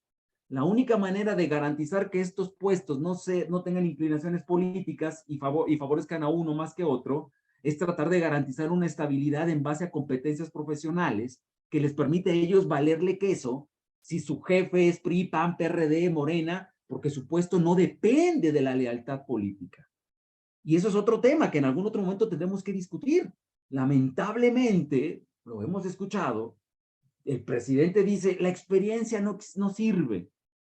Depende del puesto. Habrá puestos en donde la experiencia profesional, la competencia, la especialización, la profesionalización es base. Pero no es un problema de López Obrador. Yo creo que es un reflejo de que hemos estado muy alejados de ese tipo de cultura burocrática. Cuando pensamos en burocracia, pensamos en un horror. Lo peor a la burocracia es cuando la burocracia no existe. Entonces, ese sería otro tema interesantísimo que alguna vez podríamos discutir. Lo que dice Misael, me gustó cómo lo plantea, las cosas se están revolviendo mucho y no sabemos hacia dónde. Eso es interesante, ¿no? Eso es un gran mérito de este gobierno, es haber revuelto las cosas, haber movido el statu quo, pero yo por lo menos mantengo si quieren, el escepticismo o la reacción de decir, no hay nada garantizado de que el movimiento sea a mejor. Qué bueno que se están moviendo las cosas. Eso es, se han removido mucho debajo de las alfombras. Pero no compro el boleto de que la dirección ya esté prefijada porque nuestro presidente no se puede equivocar. Eso ya es otra cosa. Ahí es un proceso político donde la diferencia que pueda tener con mi querida Elia no es porque, querida Elia, yo me sienta de derechas, sino pues porque al final, como yo no soy un militante, entiendo que mi chamba es como ser aguafiestas, ¿no? Andar viendo los pros y los contras, pero no por ayudar al PAN. Es más, te lo voy a decir, porque de López Obrador es el único que ha esperado cosas. Yo nunca me encanté de ningún gobernante porque siempre perdíamos. Los que estaban desencantados con el PAN, antes se encantaron. Yo nunca me encanté con Vicente Fox. De López Obrador sí. Entonces, a veces si cargo la mano hacia allá, es porque de ahí espero cosas. De otros lados, no. Finalmente, esto de los pactos que planteaba Yael, por supuesto, Yael, yo estoy de acuerdo en que los pactos del agua y la minería han sido fatales, horrendos, espantosos, y son el reflejo del tipo de pacto que no se debe hacer. Pero aquí entra la misma lógica que charlábamos antes con Elia y con Misael. Habrá de pactos a pactos, ¿no? Esa diferencia que decía Misael, hay que tratar de evitar ver como excluyentes lo que quizá no lo sean. Una cosa es que algunos pactos sean pésimos y otra cosa es que por lo tanto los pactos deben estar prohibidos en la democracia, ¿verdad? Eso es diferente. Hay de pactos a pactos y tenemos ejemplos de pactos horribles como lo estás mencionando y habría que aspirar a mejores tipos de pactos para los asuntos democráticos. Y finalmente lo que dice Fer, que es muy consecuente con lo que mencionó en su primer comentario también, decía él, no hay claridad de lo que pueda venir, decía así en su primer comentario, y estoy muy de acuerdo con él, pues porque ninguno de nosotros somos pitonizos y podemos conocer el futuro y ya saber lo que va a pasar en 10 años. Pero decía Fer y lo planteó en términos muy padres. Y fíjense qué cosa tan interesante planteó Fer. ¿Cuánto de esta crisis de intermediación, es decir, de los medios de comunicación, en el caso de los medios de comunicación, que ya no son esos intermediarios entre los ciudadanos y la realidad política, ¿no? Antes era la caja de televisión, todos se informaban con Jacobo, lo dijo Jacobo, ¿no? Tiempos autoritarios, pero para poner un ejemplo, ¿cuánto de esa crisis de intermediación, Fer, no es provocada por la propia democratización? Es interesante, ¿no? La democratización la apoyamos todos, porque queremos tener mayores fuentes de información, porque queremos tener pluralidad de redes, porque todo el mundo quiere tener distintos accesos, pero esa propia democratización pone en jaque la idea de que después de la polifonía de voces puede haber una mediana canalización, ¿no? Porque nos quedamos en la polifonía y habrá gente que siga sosteniendo el día de hoy que vacunarse está mal. Y habrá gente que siga sosteniendo el día de hoy que los extraterrestres provocaron las vacunas, ¿no? Y habrá gente que siga sosteniendo el día de hoy que Putin es la nueva democracia. Porque precisamente nos quedamos en la polifonía que celebramos como un efecto de la democratización, pero luego en el debate político puede caber cualquier cosa, ¿no? Esto que le llaman posverdades y fake news, cualquier cantidad de cosas se puede escuchar, porque a veces mucha gente se informa ya no en los periódicos, se informa en los memes, ¿no? Y lo celebramos como que bueno, ya todo mundo podemos opinar, pero luego hay cada opinión, se opina cualquier cosa, ¿no? Entonces, es interesantísimo cómo agarramos eso, ¿no? Por un lado, qué chido que ya todo mundo pueda hacer una película con un celular, y por otra dicen, oye, pero esta película que ganó el Oscar, por favor, cualquier cosa, ¿no? Bueno, pues es que precisamente con la democratización, esta polifonía trae esta situación. Y lo mismo con el tema de los partidos. Otra vez esta paradoja, Fer, que me ayudaste tú a pensar ahorita. Por una parte, qué padre, porque la democratización ha relegado a los partidos. En algún momento los partidos eran burocráticos, autoritarios, disciplinarios, tradicionales, oligárquicos, y ahora la democratización los obliga a hacer campañas por internet, votaciones por internet, no sé, métodos nuevos, ¿no? O la misma política empieza a conjugarse en términos de cosas postpartidarias. Pero luego viene el problema, ¿no? Ya lo abrimos y seguimos necesitando un poquito de canales básicos ideológicos que estructuren las votaciones en el Congreso, que le den un poco de orden a la discusión. Y ahí decimos, ay, jole, ahí sí como que echo de menos a los partidos. Entonces, es muy interesante y creo que Fer lo pudo poner en esos como contraluces, efectos contradictorios. Muchas gracias. Les agradezco un montón otra vez. Todo me sirvió para tomar notas y pensar cosas y dejar muchos puntos suspensivos. Espero seguir pensando sobre estas cosas. Gracias. Ay, perdón, estaba prendido. Muchas gracias, Víctor. La verdad es que hay un tema que me parece que está también de fondo, que no que de todas las discusiones que se han ahorita vertido, me parece importante centrar o señalar, más bien exhibir, el tema del interés general, que es un poco, ya también lo habíamos, creo que mencionado en otras sesiones, el problema del interés general que tiene que ver sobre todo con esta falta, digamos, con el problema de la democracia, que tiene que ver con cómo se conduce el Estado, que tiene que ver con problemas de representación, que tiene que ver cómo funcionan las estructuras del modo de producción capitalista, tanto de sindicatos como de universidades, como de instituciones del Estado, ¿no? O otro tipo de instituciones, tanto incluso dentro de los partidos, ¿no? Por ejemplo, yo recuerdo, ¿no? Que el Estado, en una de las intervenciones que en algún momento hice, era como la síntesis de todas estas contradicciones, ¿no? Donde todo el mundo jala para todos lados y la resultante de esas fuerzas, pues es un sentido al que nadie quiere ir, ¿no? Pero como todos están jalando para lados diferentes, pues es física, ¿no? Digámoslo, por decirlo así. Pero digamos, en un tema ya social, la resultante de todo este proceso es la figura que se estructura de un tipo de Estado, que puede ser más autoritario, que puede ser más incluyente, que puede tener mediaciones o que puede tener mecanismos para que se exprese el interés general, que este es el último tema que Víctor me parece que estaba tratando.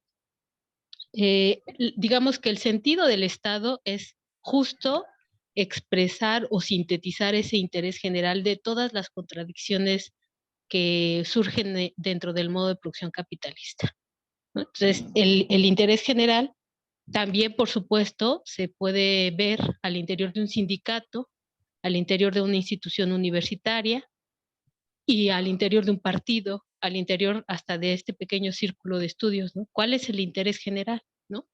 Podemos llegar hacia un sentido, dirigir el camino, al menos creo, nosotros de manera colectiva le dedicamos casi un mes para discutir qué sesiones, y ahí vamos, ¿no?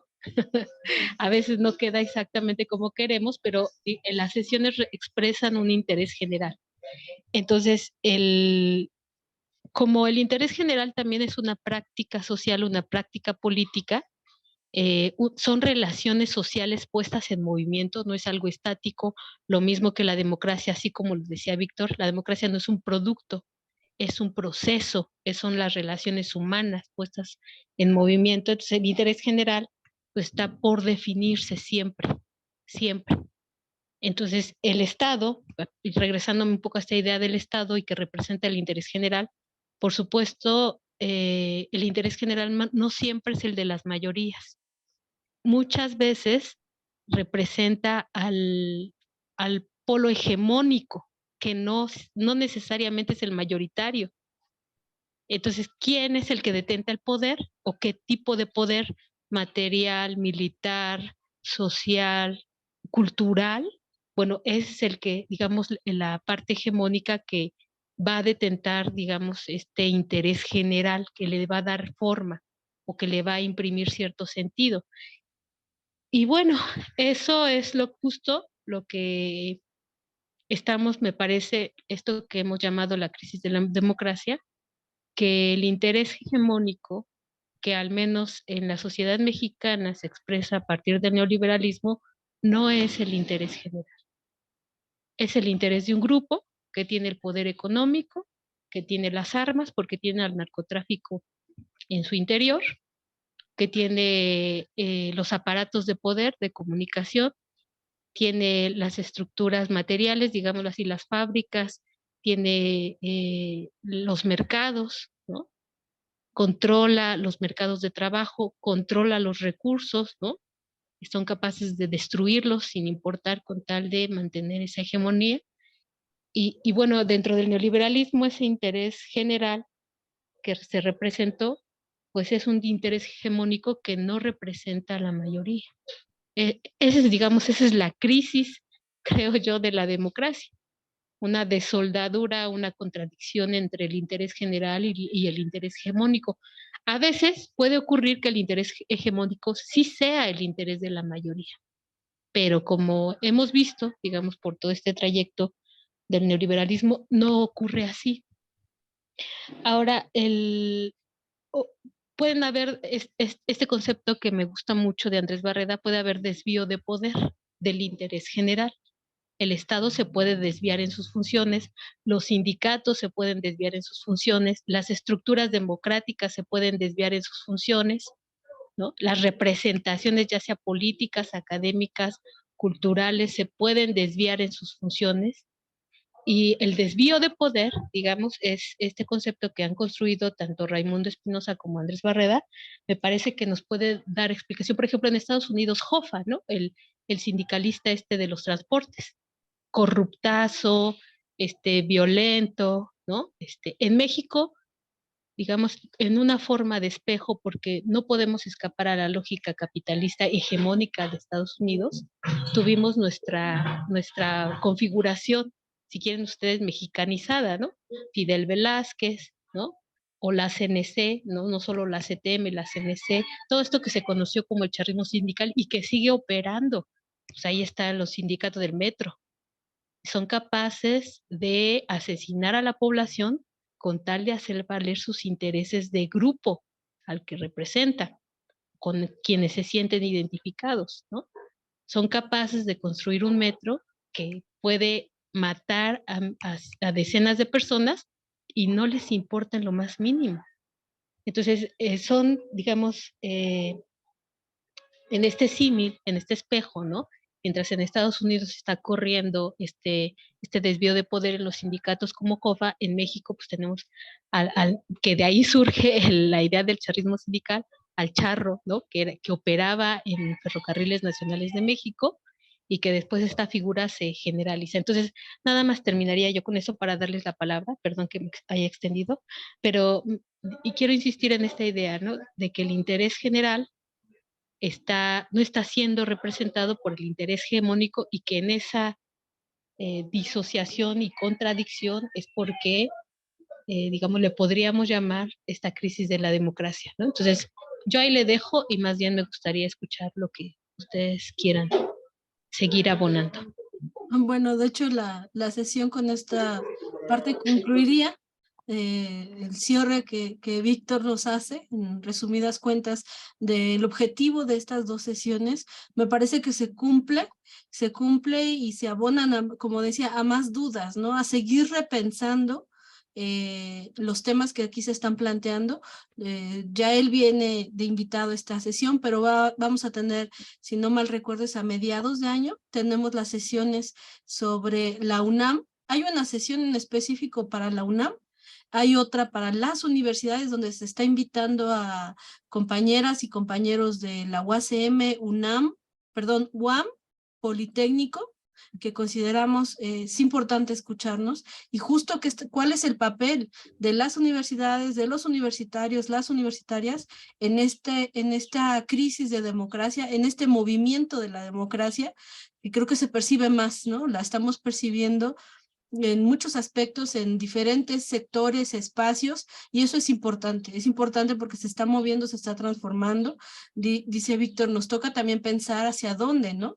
Hacia dónde estamos queriendo que eso se mueva, y si no somos como ver el futuro, al menos sentar algunas bases, porque es importante, ¿no? Dejar este diálogo para las generaciones presentes y futuras que puedan también seguir construyendo, ¿no? Se trata de perdurar la vida, se trata de seguir construyendo, que este es un espacio democrático, independiente de las opiniones que tengamos, y hay personas aquí que estamos afiliadas al partido, que somos parte del Instituto Nacional de Formación Política, también están los docentes, está compañeros que vienen de otro tipo de sectores, ¿no? Enrico, que hablaba sobre la construcción, María del Pilar, que nos hablaba de los compañeros tenderos, ¿no? No está ahorita Rosario, pero que también tienen otras inquietudes y opiniones al respecto de esto, ¿no? Y eso es lo interesante, que el pueblo está dialogando, estamos hablando, las voces se están escuchando. Eso es maravilloso.